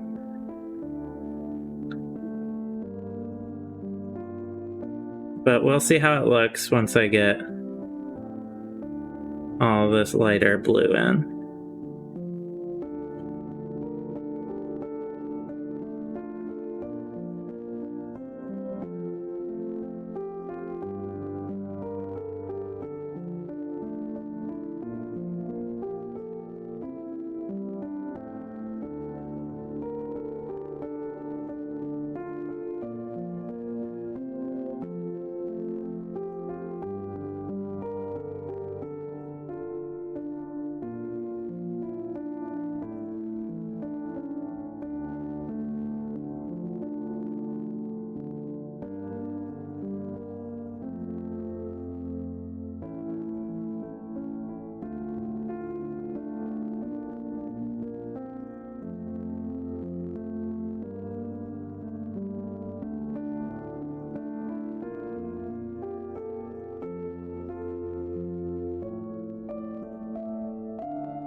So, just slowly going around, getting this shell painted. We're just getting back, well, we've been back for a little under a week here from a trip we took, and kind of getting back into the swing of things is always a little hard. Getting a readjusted sleep schedule, everything like that.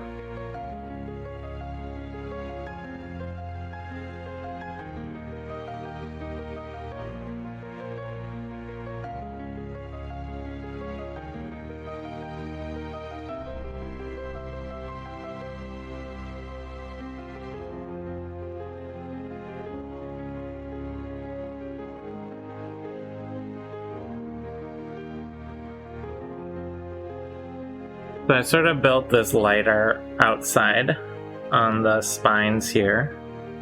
I'm also going to do the same on the face because I want the face to be a little bit enunciated.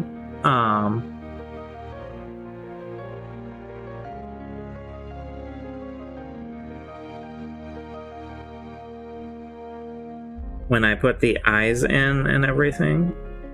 So I want to lighten up the face a little with this lighter blue.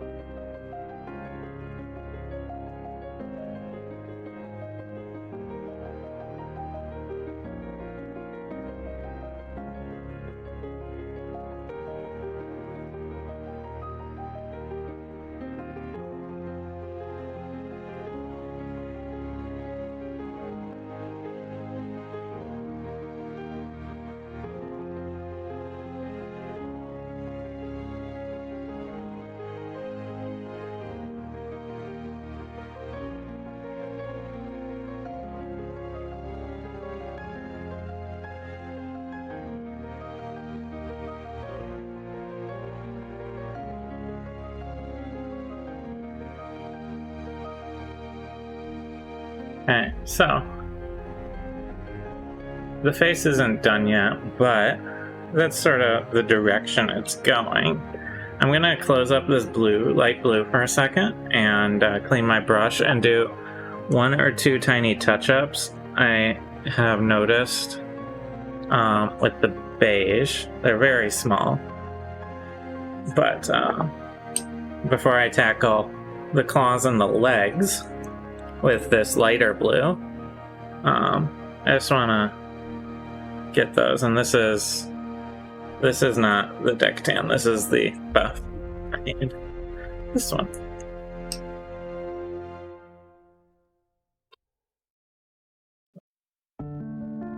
Get a tiny bit on the brush. There's a little bit of mandible I need here, and this little spine needs to be painted. Alright, good. So we're going to take a quick break here. It's about halfway through the stream. When we get back, I'm going to use this light blue to start to do some work on the claws and the legs. Get some of this variation built in, and then I might gradate back over the shell a little bit when we're back, and do some highlight colors, maybe some colors on the tips of the spines here, something like that. But overall, I think it's coming along pretty well for a giant crab. So we'll be back shortly. Please stick around. We will be finishing up. See how far we can get on this crab today. Thanks everyone. Stick around. I'll be right back to use the restroom and everything. See you soon.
And we're back. Welcome back. Okay. That's better.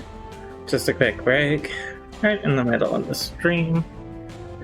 I have to get a new glove. And we're going to keep working away on this dire crab that we're painting.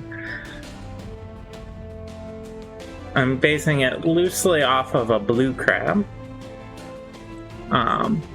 So it has this sort of beige underside and a blue top. I'm working the blue coloration in right now. I'm gonna start working on the legs next. Doing a lighter blue and then gradating it in as we go down the leg. Sort of like I did on the top here. That is the general plan as we move forward here.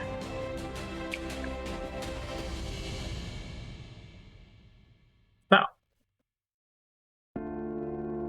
just get started. All right.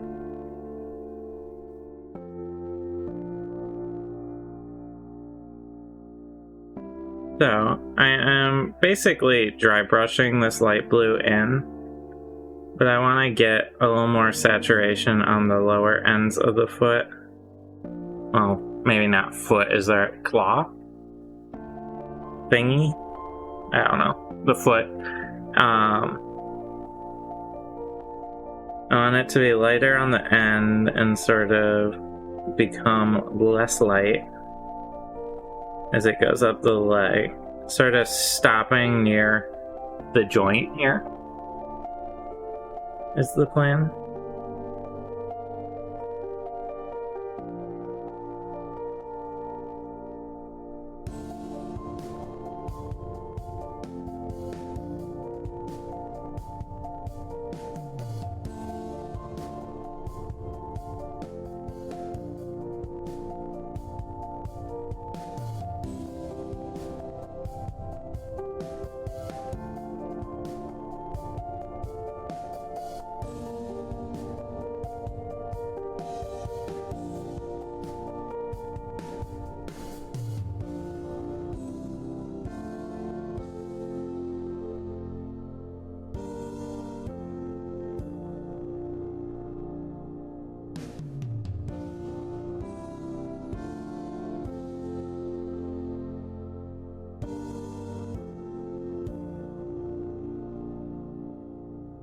Something sort of like that, just to get some of this gradation built in. And then I'll probably go back down over it with the darker color, at least near the top.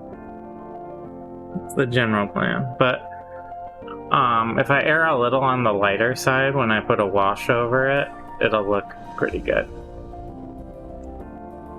And one thing I want to consider is that even though the bulk of it up top is darker, I want to get a little touch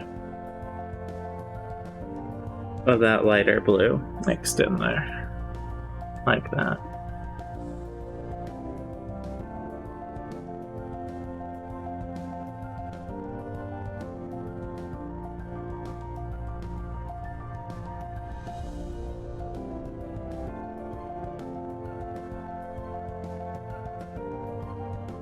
Okay, so I just have to do that a few more times. 7 more times.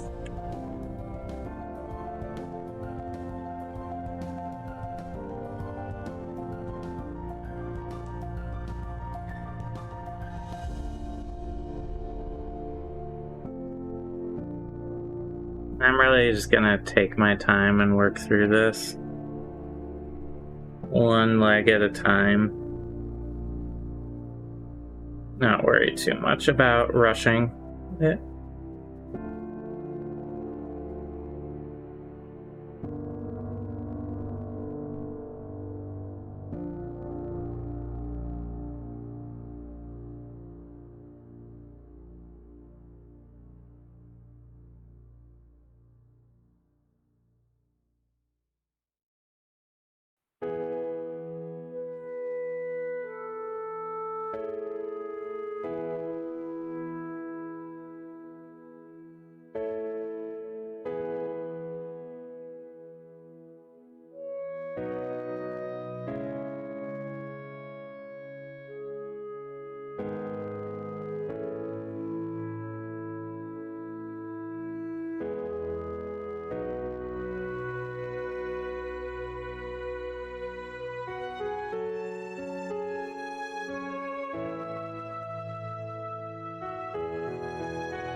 And with this broken leg, I want to take into account that it would be gradated up to where that is and not start immediately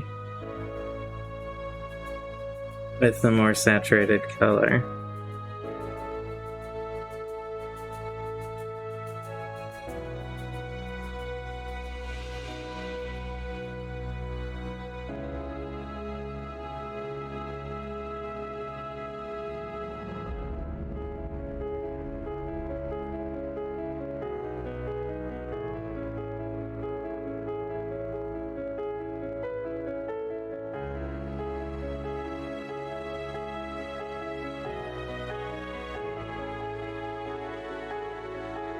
Okay.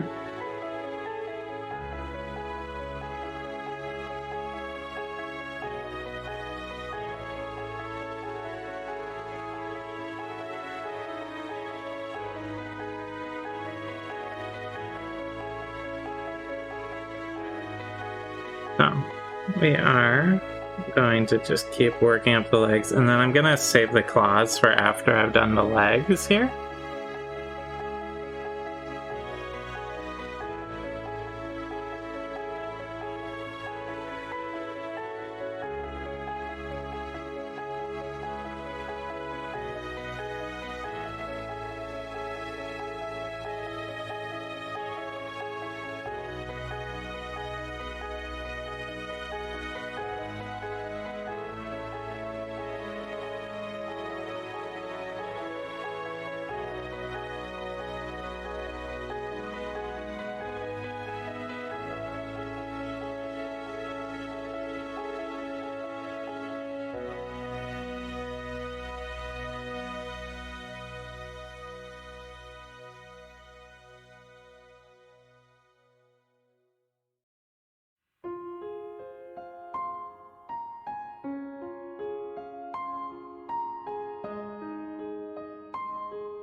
Okay.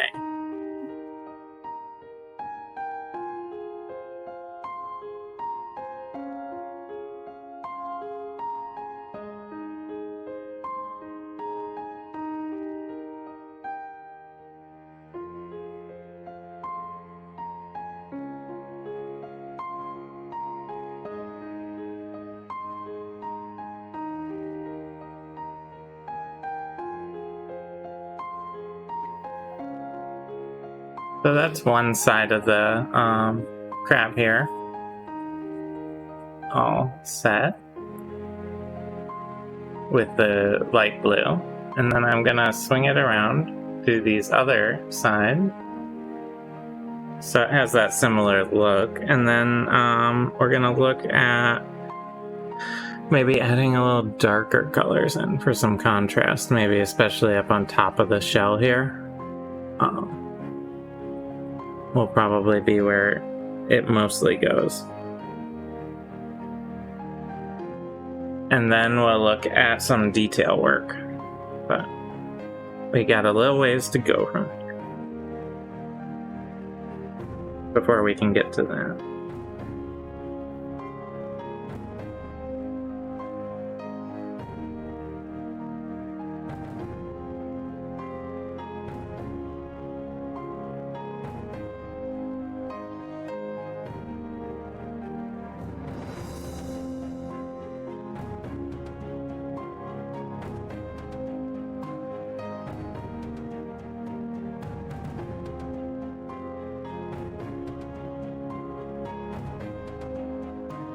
So, alright, we are going along on the leg.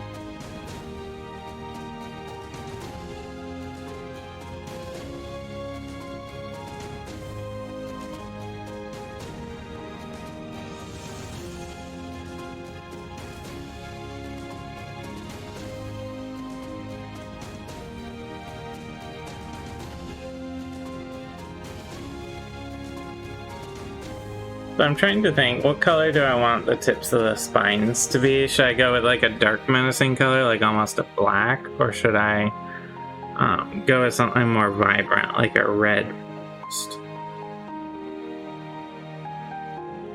I have a decision I'm looking to make.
I think the crab's coming along pretty nice in color, though. Especially once I bring in darker colors on the top of the shell.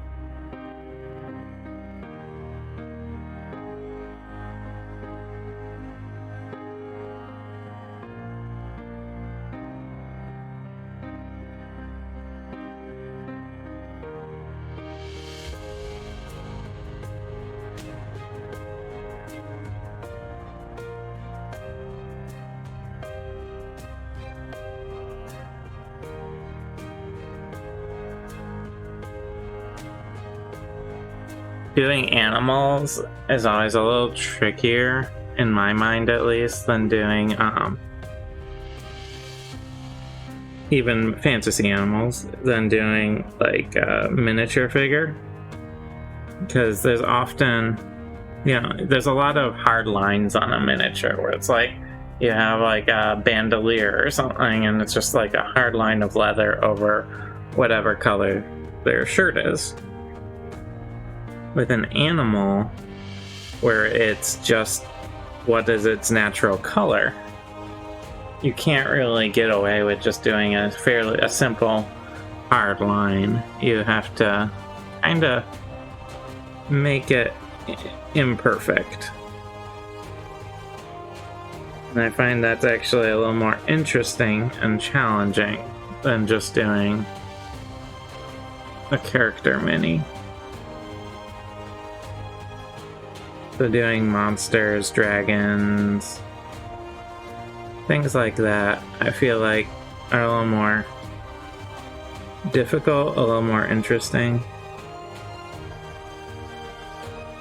To me, at least.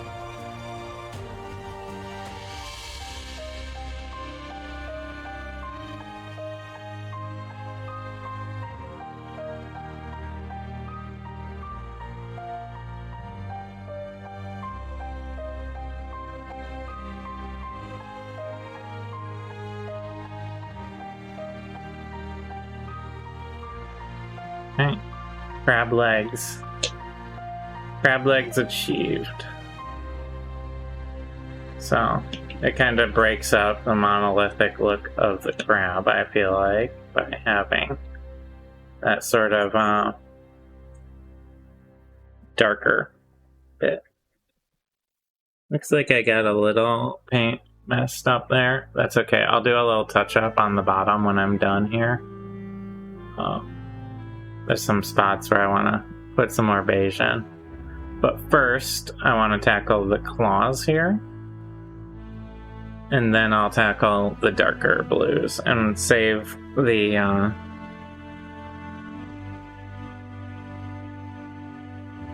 beige touch-up for later.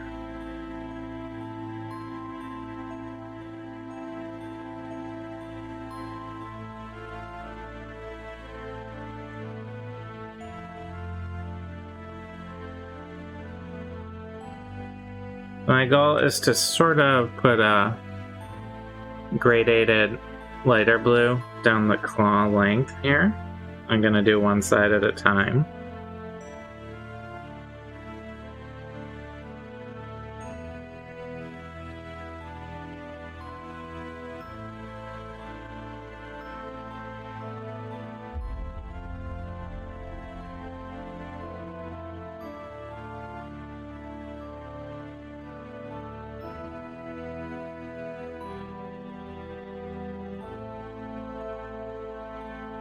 Something sort of like that.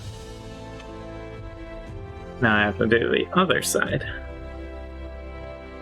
And I want to try and generally mimic what I did on the front.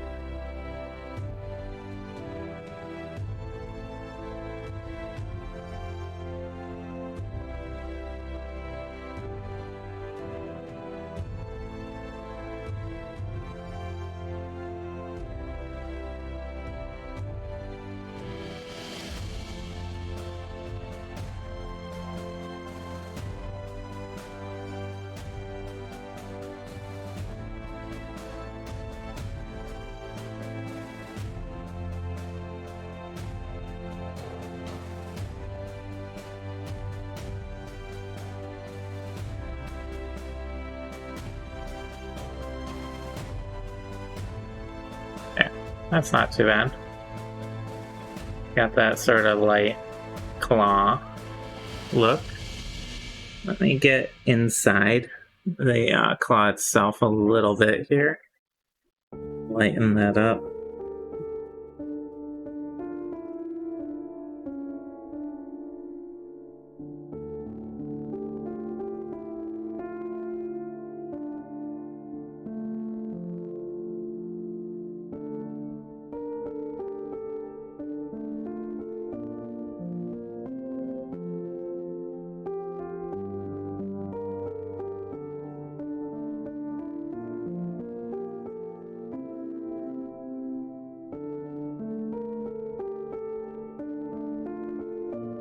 Yeah. That's looking not too bad, not too shabby. Little vicious claw here. Alright, now for the smaller claw. Obviously there's less surface area to deal with here. But I want to get generally the same impression, that sort of lighter tip getting darker as it goes down.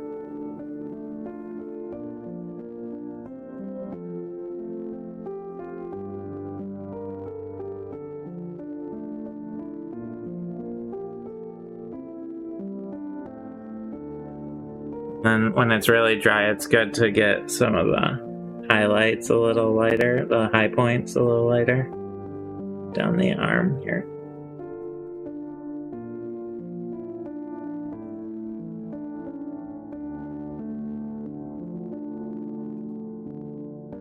It's okay.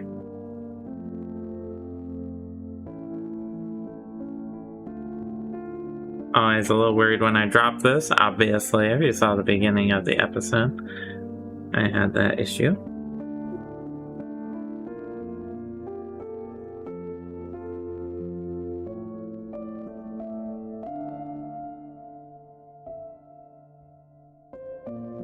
Okay, I think that's looking alright.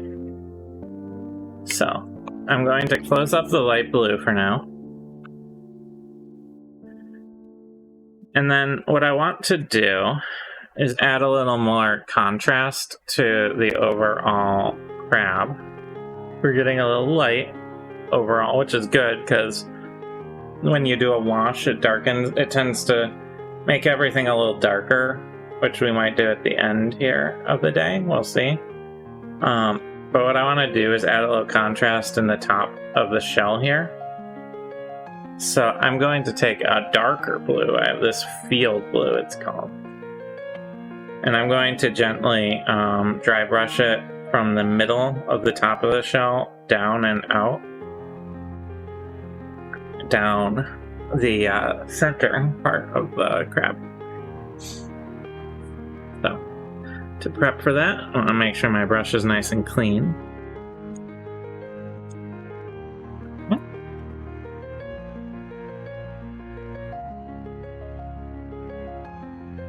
That happens. Yeah. Top of the cap didn't go. It's kind of funny. Alright. So, this is a very dark blue, so I don't want to go overboard with it. It's like an edging on black sort of blue. So I want to place the most of it right here in the middle. And sort of work out from there.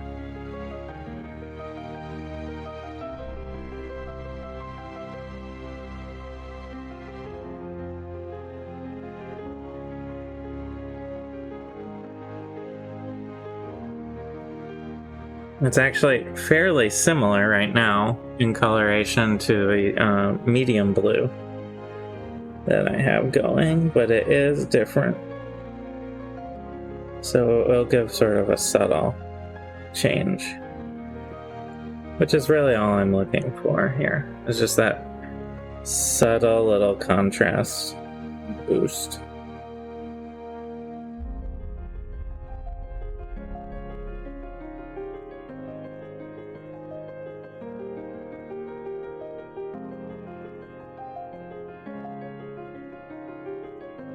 then when the barnacles go on top of all of this, it's gonna really look pretty cool, I think.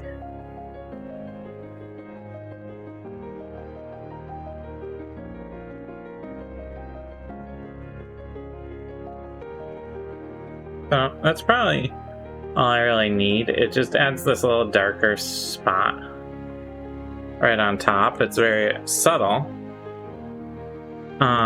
What I'm gonna look at next is I feel like it needs like a traditional crab, a real crab, is gonna be colored pretty similarly to this. It's not gonna have a ton of wild variation.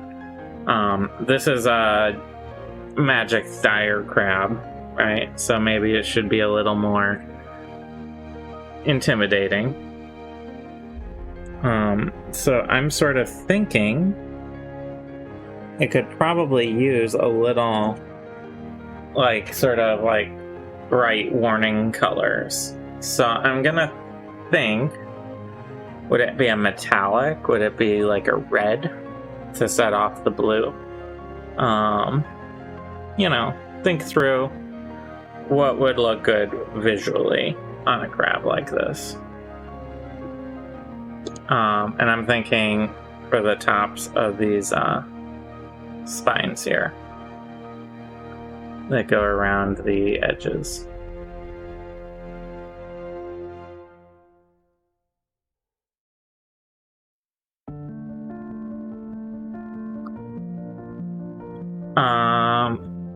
Let's go with, I have a purple, I have a red. I could do green. I thought about including green on this mini, but I feel like that wouldn't differentiate enough. Technically speaking, orange is sort of the opposite of blue. So that's what will pop the most, but I don't think I want orange on this crab. I'm kind of feeling like maybe red, and then doing red for the eyes as well. So I'll use this. It's a scarlet red. It's a pretty solid color. And if I don't like it, I can always just paint back over it.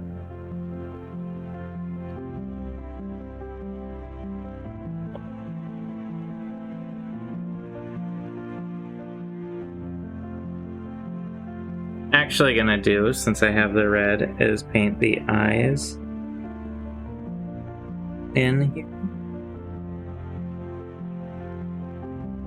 Carefully and gently.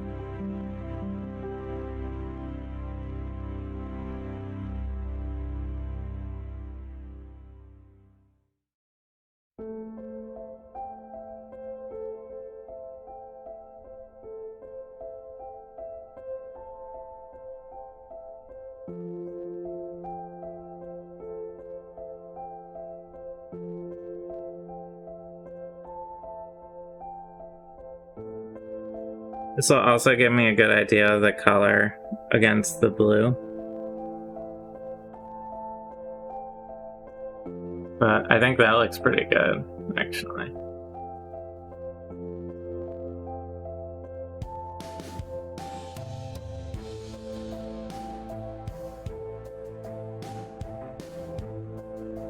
Makes it look very threatening. So what I'm going to do is just very gently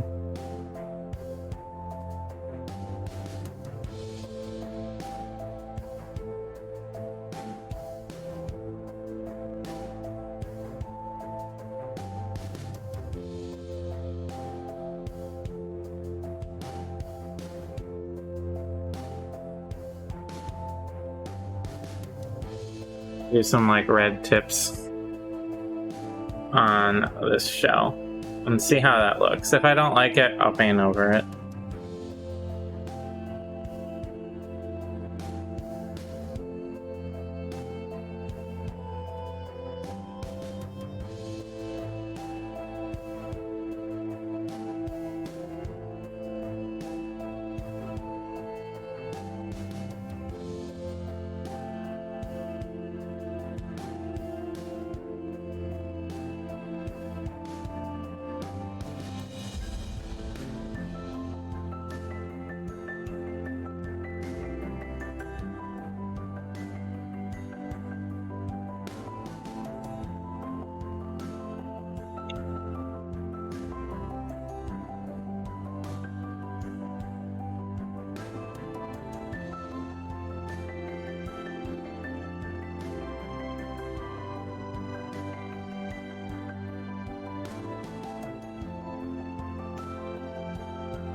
All right.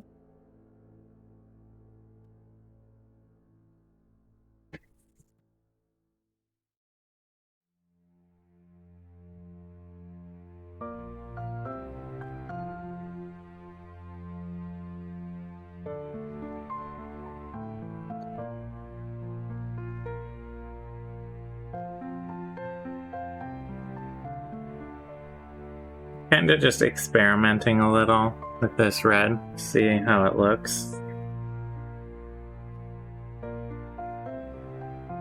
Guess it's almost alright to like line the edge.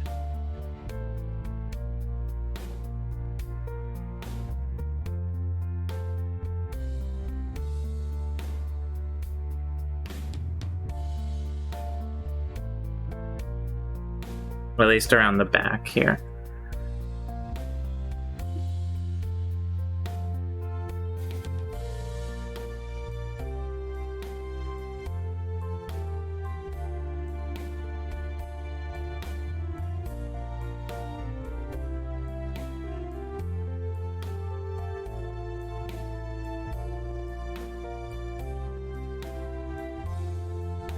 And like, I'm thinking of lowering the intensity as we get towards the front.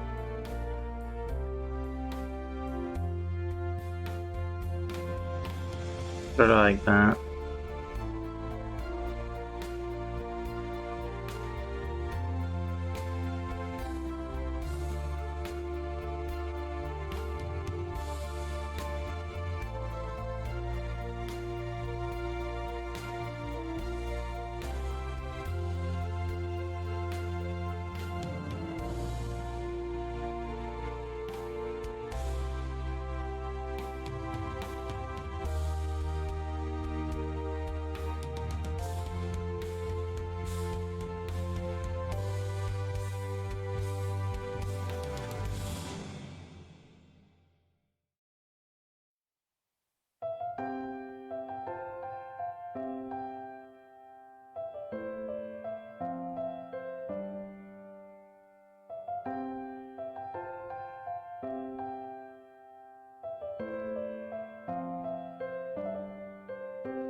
I think that looks alright. Get kind of intense. Gives it sort of an intensity that it doesn't have when it's just the natural blue.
Because this is supposed to be a monster, so giving it a little bit more of a horror flavor is not a bad thing.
I'm thinking I'm gonna parse back a bit of this red with the light blue again, but I want to get it looking how I want it before I do that.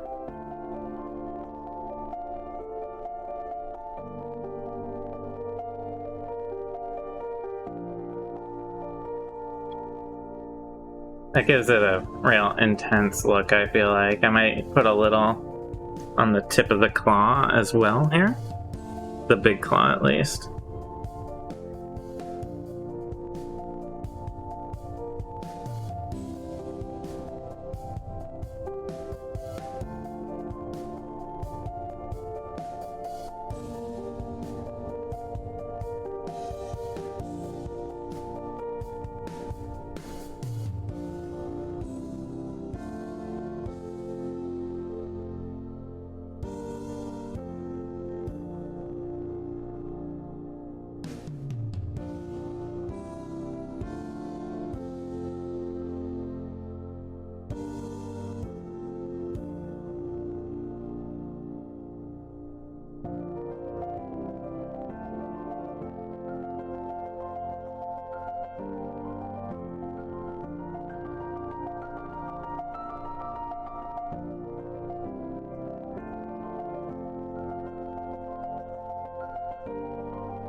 So, now that some of that red is in there, and it's looking nice and menacing, I'm gonna clean up my brush, get out the light blue again, and go back over it a little, just to break it up from where it currently is.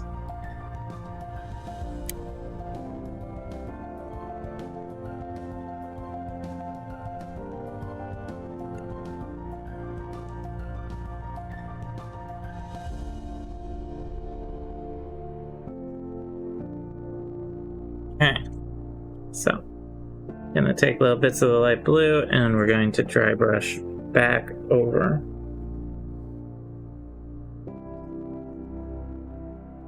Still a little wet.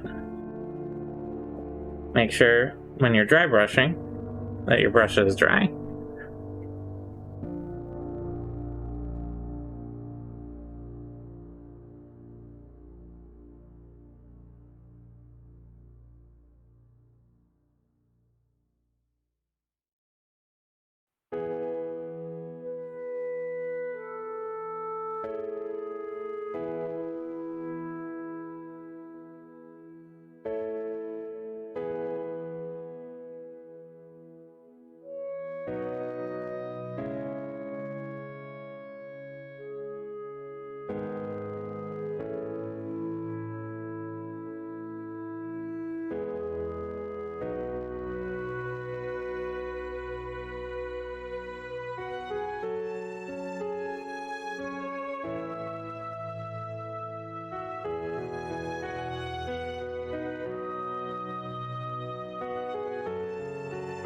We're just doing a lot of layering of colors here to sort of get the effect we're looking at.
It's coming along okay. Here.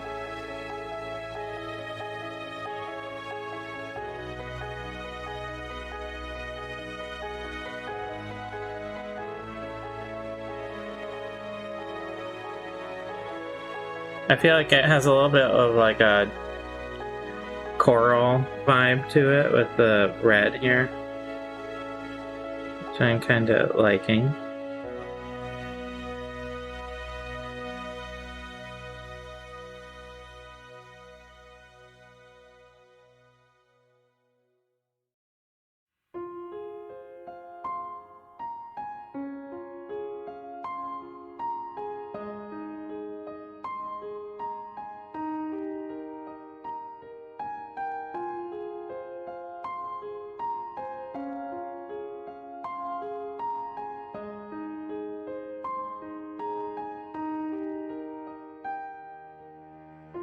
I'm also gonna move up the shell a little more with the light blue.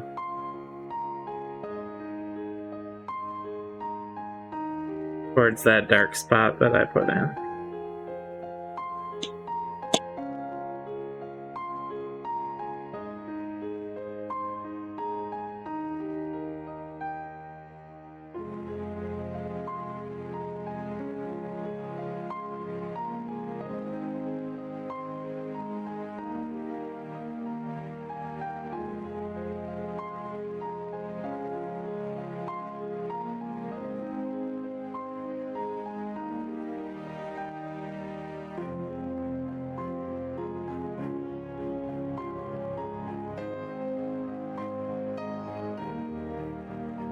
It's starting to look okay, I think.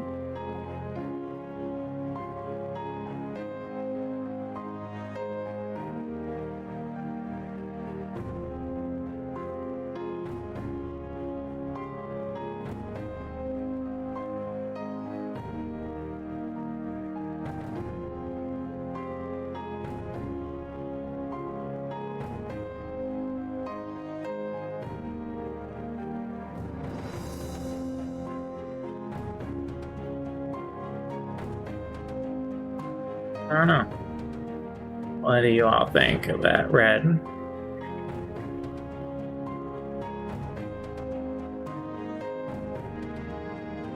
One thing I'm gonna do is do a little beige touch up on the underside next. Probably switch to my smallest brush for that. As I go here. I have about an hour left on my stream time, which is good. I have plenty of time to take care of all of this. Alright, so going back to the bottom.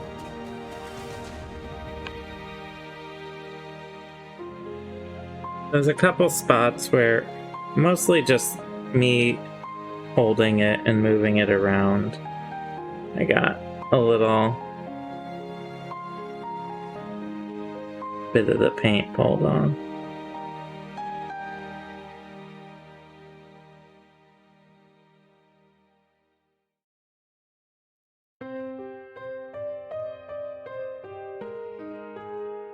I'm also gonna lighten up the tail here a little.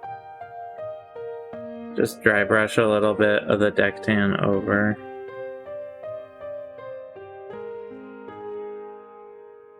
With this tail section. Just to lighten it up a wee bit.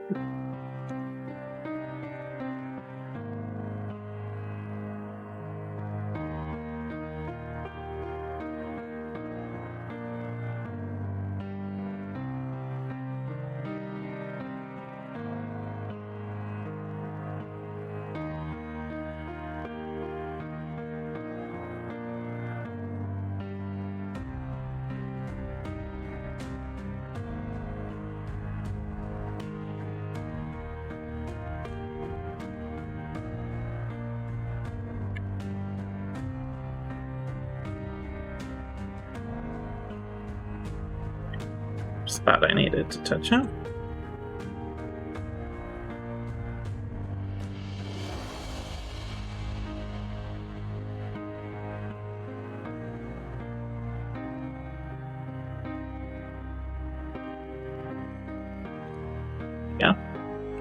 Alright.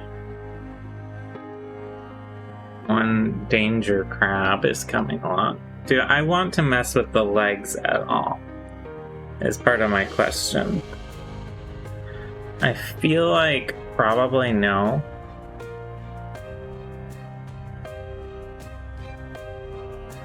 Looking pretty dangerous, pretty scary, I think, so far. So maybe my next step here is going to be barnacles. So it's covered in little barnacles that are going to be very difficult, maybe, we'll find out, to paint. And I want to use my small brush to do them. And I'm trying to think, do I want to use buff or flat earth? The buff will be lighter and might show up better, but the flat earth is like a brown, so it might stand out a little better.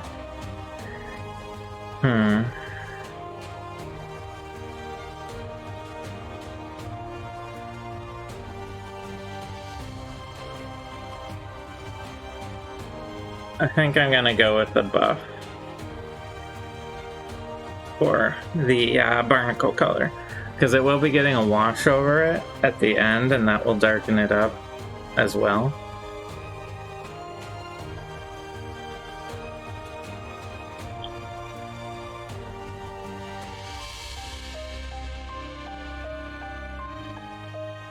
Will be a little bit of a tricky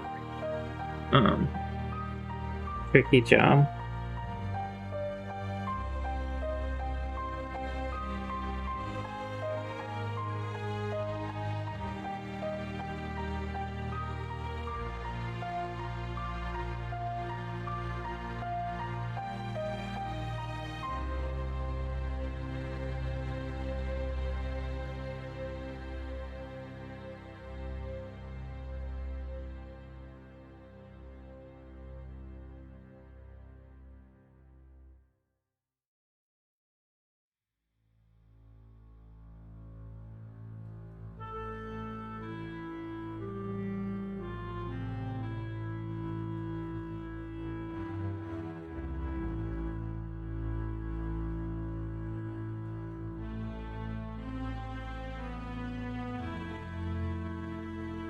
But I want to paint in these barnacles so that they really show, and you can read what they are then.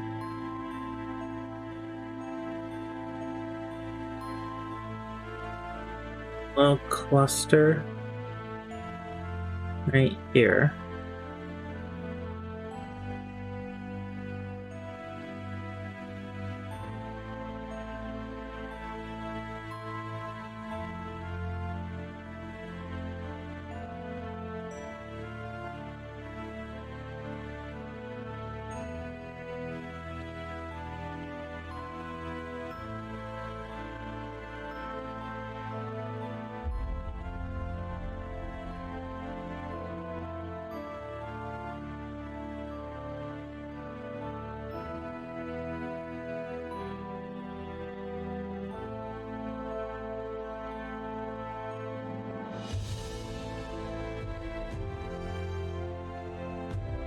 I don't want to screw these up too much because they're being painted on top of a gradation.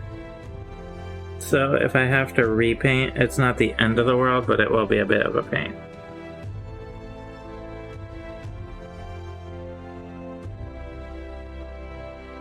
So there's a little cluster of them painted in. There's a lot more to do, so we'll just go do them one at a time.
This is a very delicate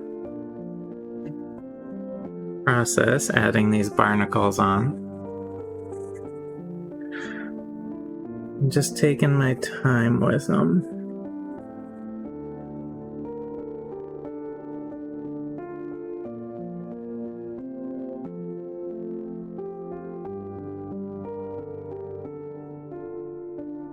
It has plenty of them. There'll be plenty to get through. They have little clusters. And I want to try and get along the sides a little bit. Maybe not all of it, because it's getting a wash, but you know, the larger ones, you want to get down the side a little. So that's sort of what they'll look like as I go over the rest of the body. Little barnacle clusters, and it has some on the claws as well. So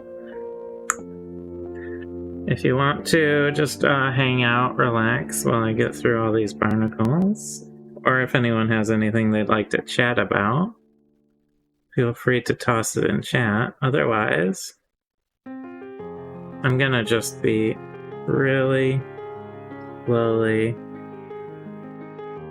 painting tiny barnacles.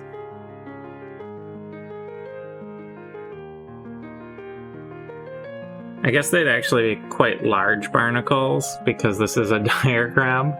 They're probably like that big.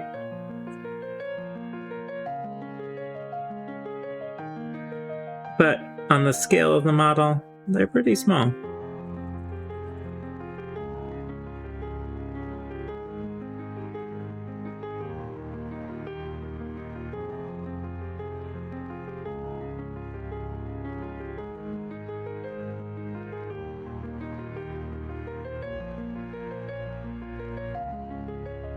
I might put a tiny dark spot in some of the larger ones after they dry here. But I think I'll let the wash do the work on some of these smaller ones.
So you can start to see what it'll look like with these barnacles, at least.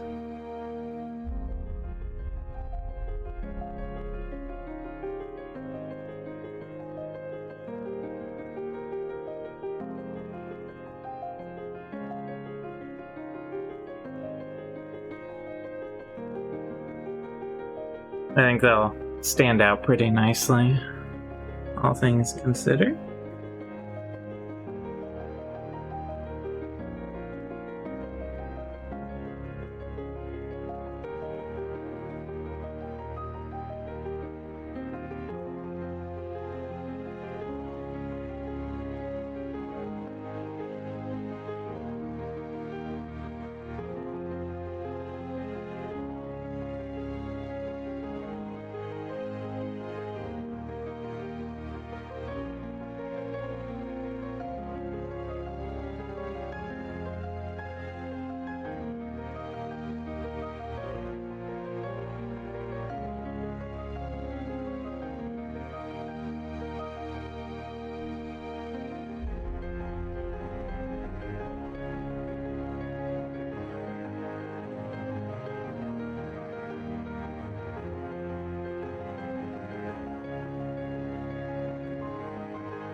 Like I said, there's a lot of barnacles here.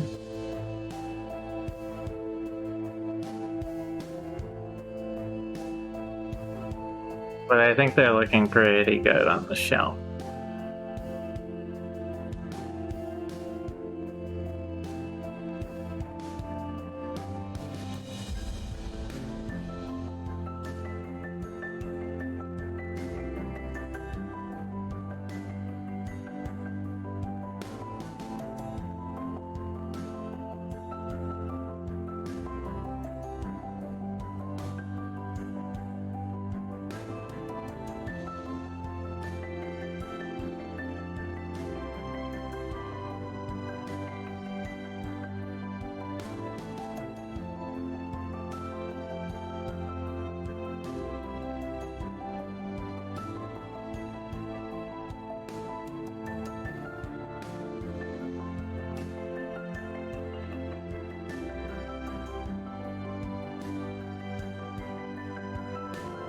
Slowly getting through all of the ones on the back here.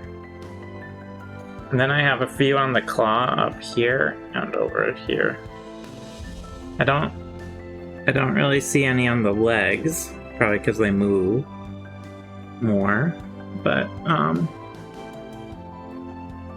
just gotta keep my eyes peeled for all these little tiny barnacles.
I think I have all of the barnacles on the back put in, roughly. And now I'm gonna hit the arm barnacles, like the claw barnacles, I suppose.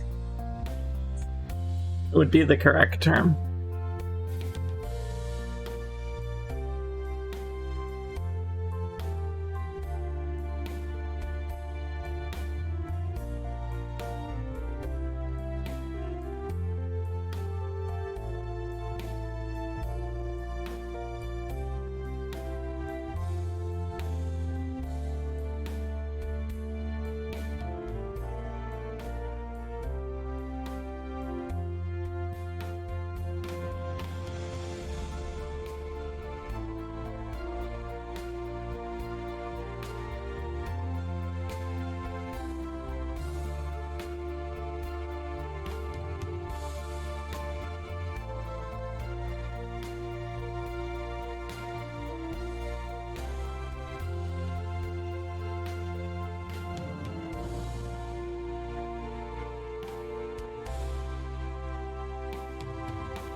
The crap's coming along okay here.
Okay, now I'm gonna do a quick inspection, see if I'm missing any barnacles.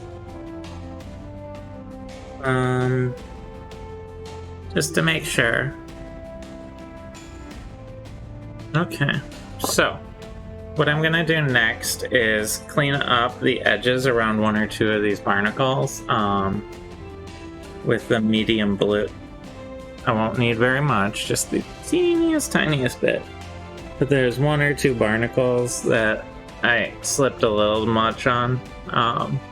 Probably not too visible right now, but you know, just to make sure I get them.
Okay, now that those colors are on, and I'm happy with them, I'm going to take the a black and just put some dots in some of the larger barnacles, because they have little cups. I don't know.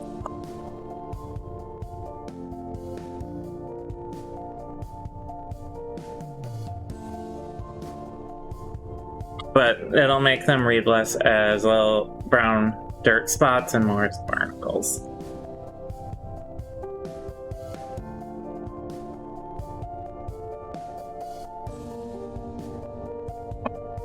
I'm gonna take this black, and I just want to get a tiny dot on the tip of my brush.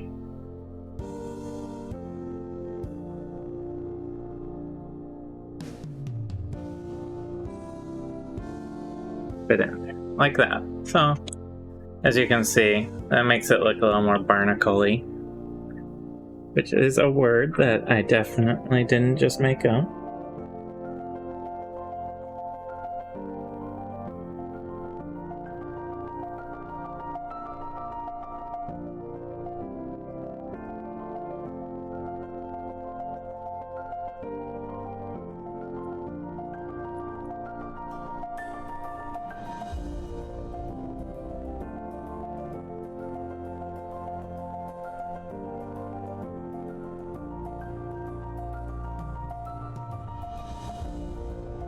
Hopefully that's coming through on the camera here.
So, hopefully this is reading a little more barnacle-y as I get those darkened in.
Got one a little too dark, so I'm gonna let it dry and lighten it back up again with the buff. And then I think I'll start doing some shading on this big old crab.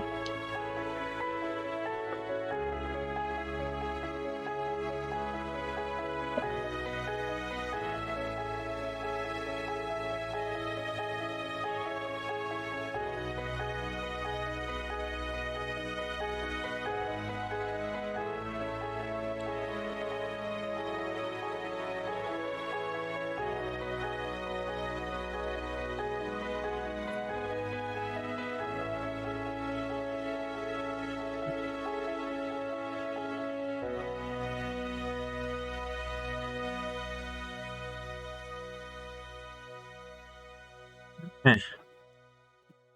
There.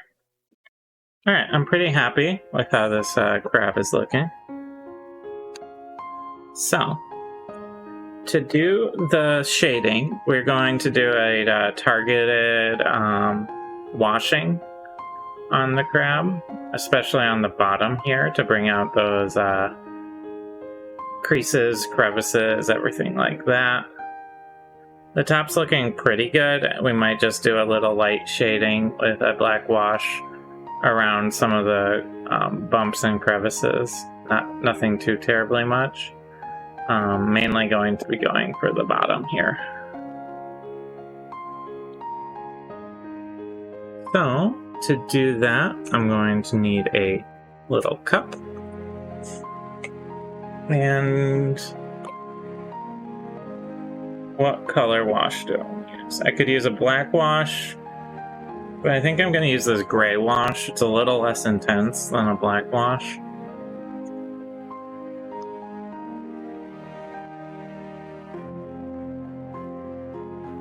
Don't need a ton. So the wash, the big thing is it's a very thin, kind of transparent paint. And it has a tendency to sort of run. So I want to really control how much is on my brush at any given time.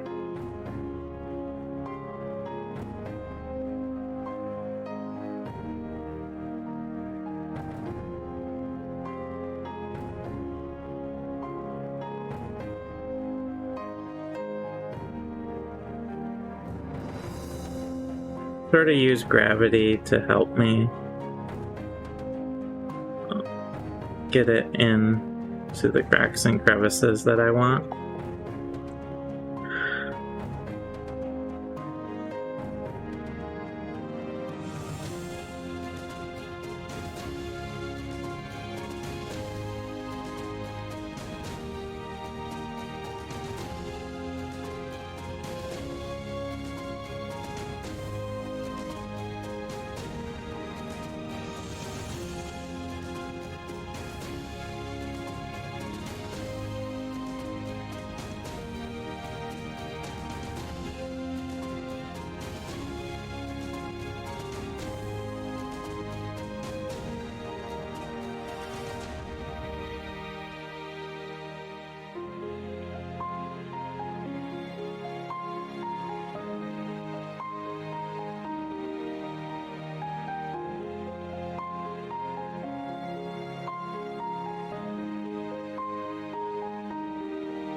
It's also going to shade it down a little, make it a little less intense of a color.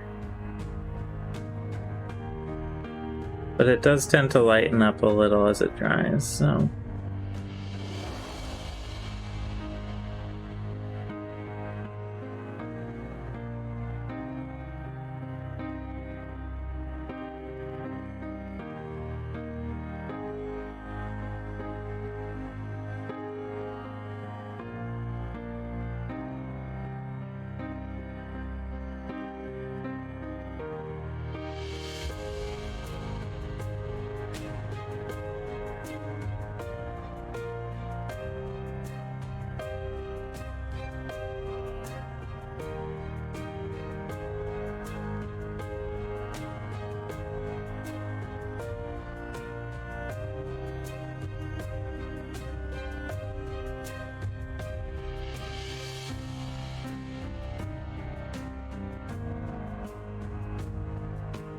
Going to get it down in the cracks and crevices and along the bumps and ridges. That'll just create little variations in the figure and sort of help bring things to life.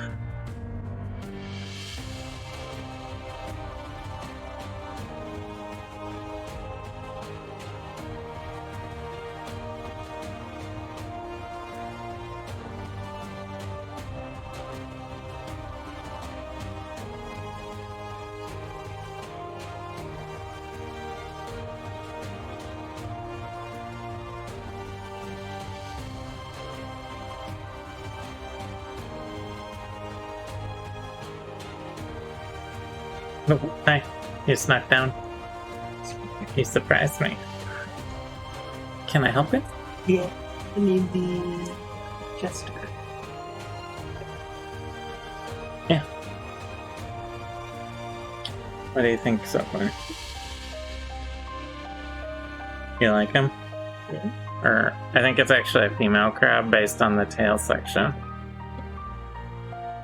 And my exceedingly limited research into what crabs look like.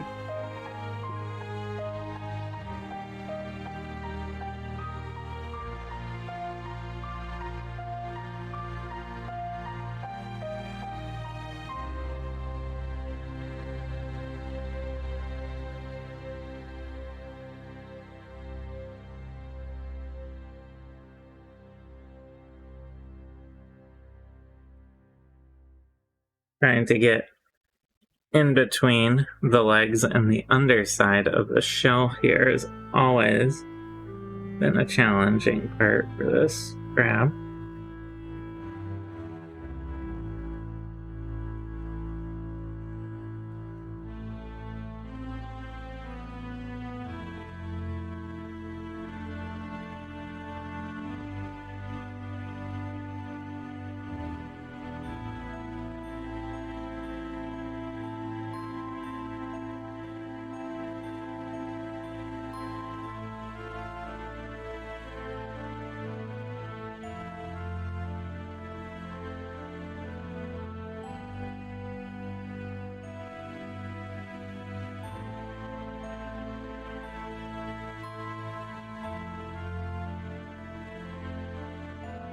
But I'm getting there.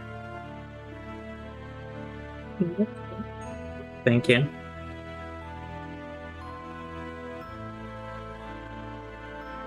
Thanks for dropping by, I guess.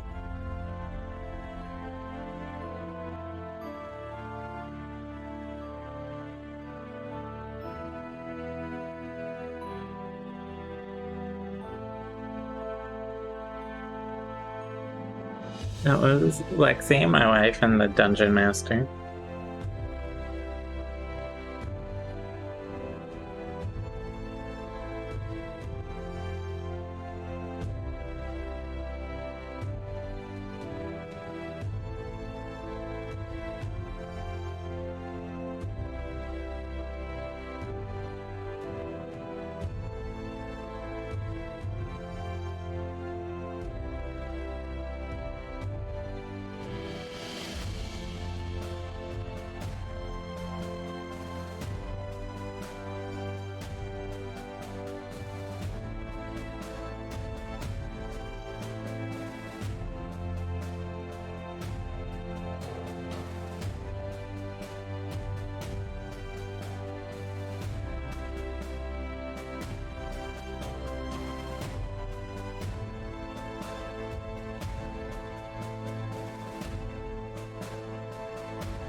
I really want to get this underside looking more organic.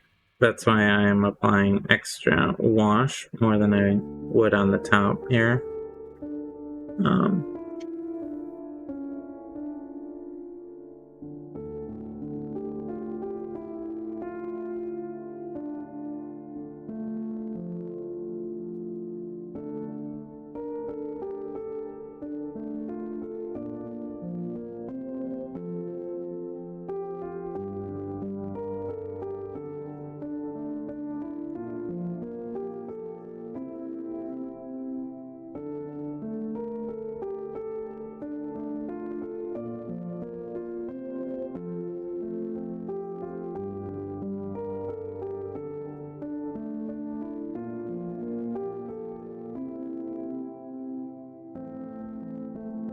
Okay, so this is the part no one's ever gonna see because it sits like that.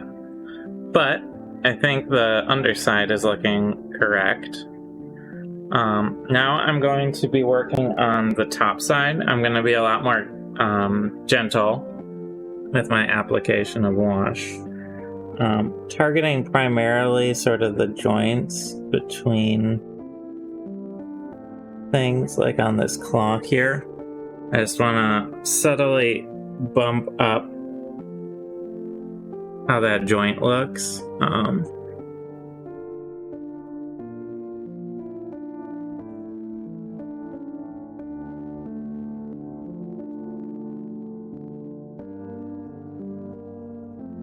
For example.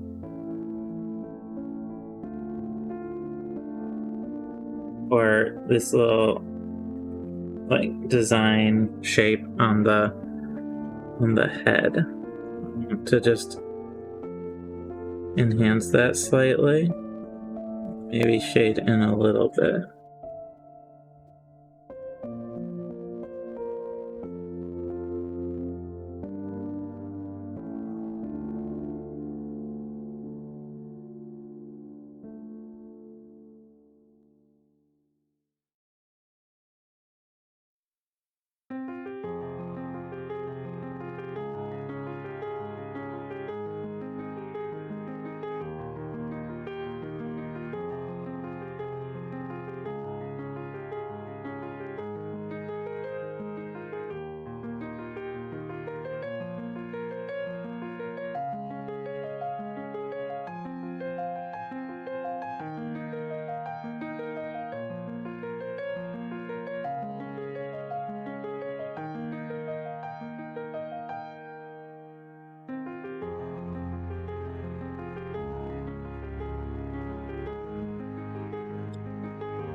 I think she's coming along all right.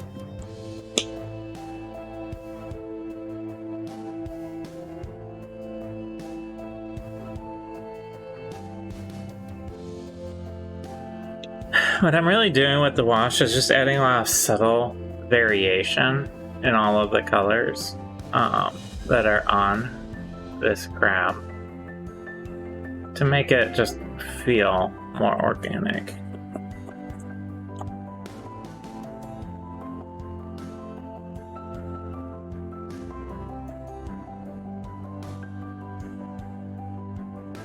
That's really the goal.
I feel like we're getting close here to a finished crab.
I don't know, it's not a crab I would want to tangle with, especially considering it's about 10 to 20 feet wide in D&D terms.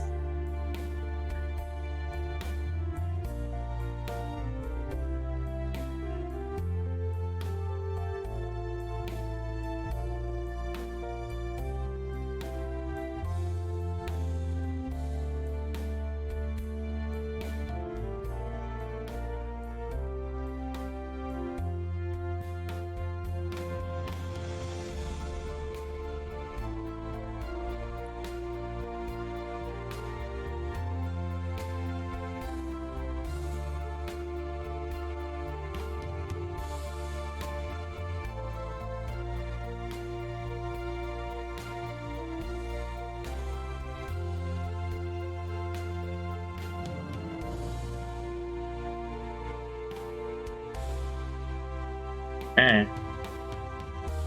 I think I'm going to call my dire crab here painted. I'm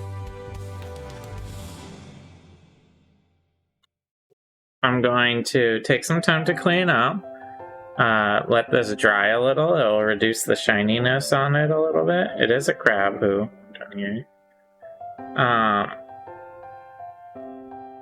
Let the shininess and will reduce. It'll lighten up slightly as it dries. But but I think after that I'm gonna take some pictures of this crab and try and get them posted online. Some higher resolution pictures than what I can get with this camera here. Yeah. So I'm gonna take some time to clean up. Thank you everyone who joined today. It's kind of a quiet day, which is nice, relaxing sort of day. And yeah, so thank you everyone. I don't think we have a rating target, so we're just gonna end for the day. Thank you, and have a good Monday.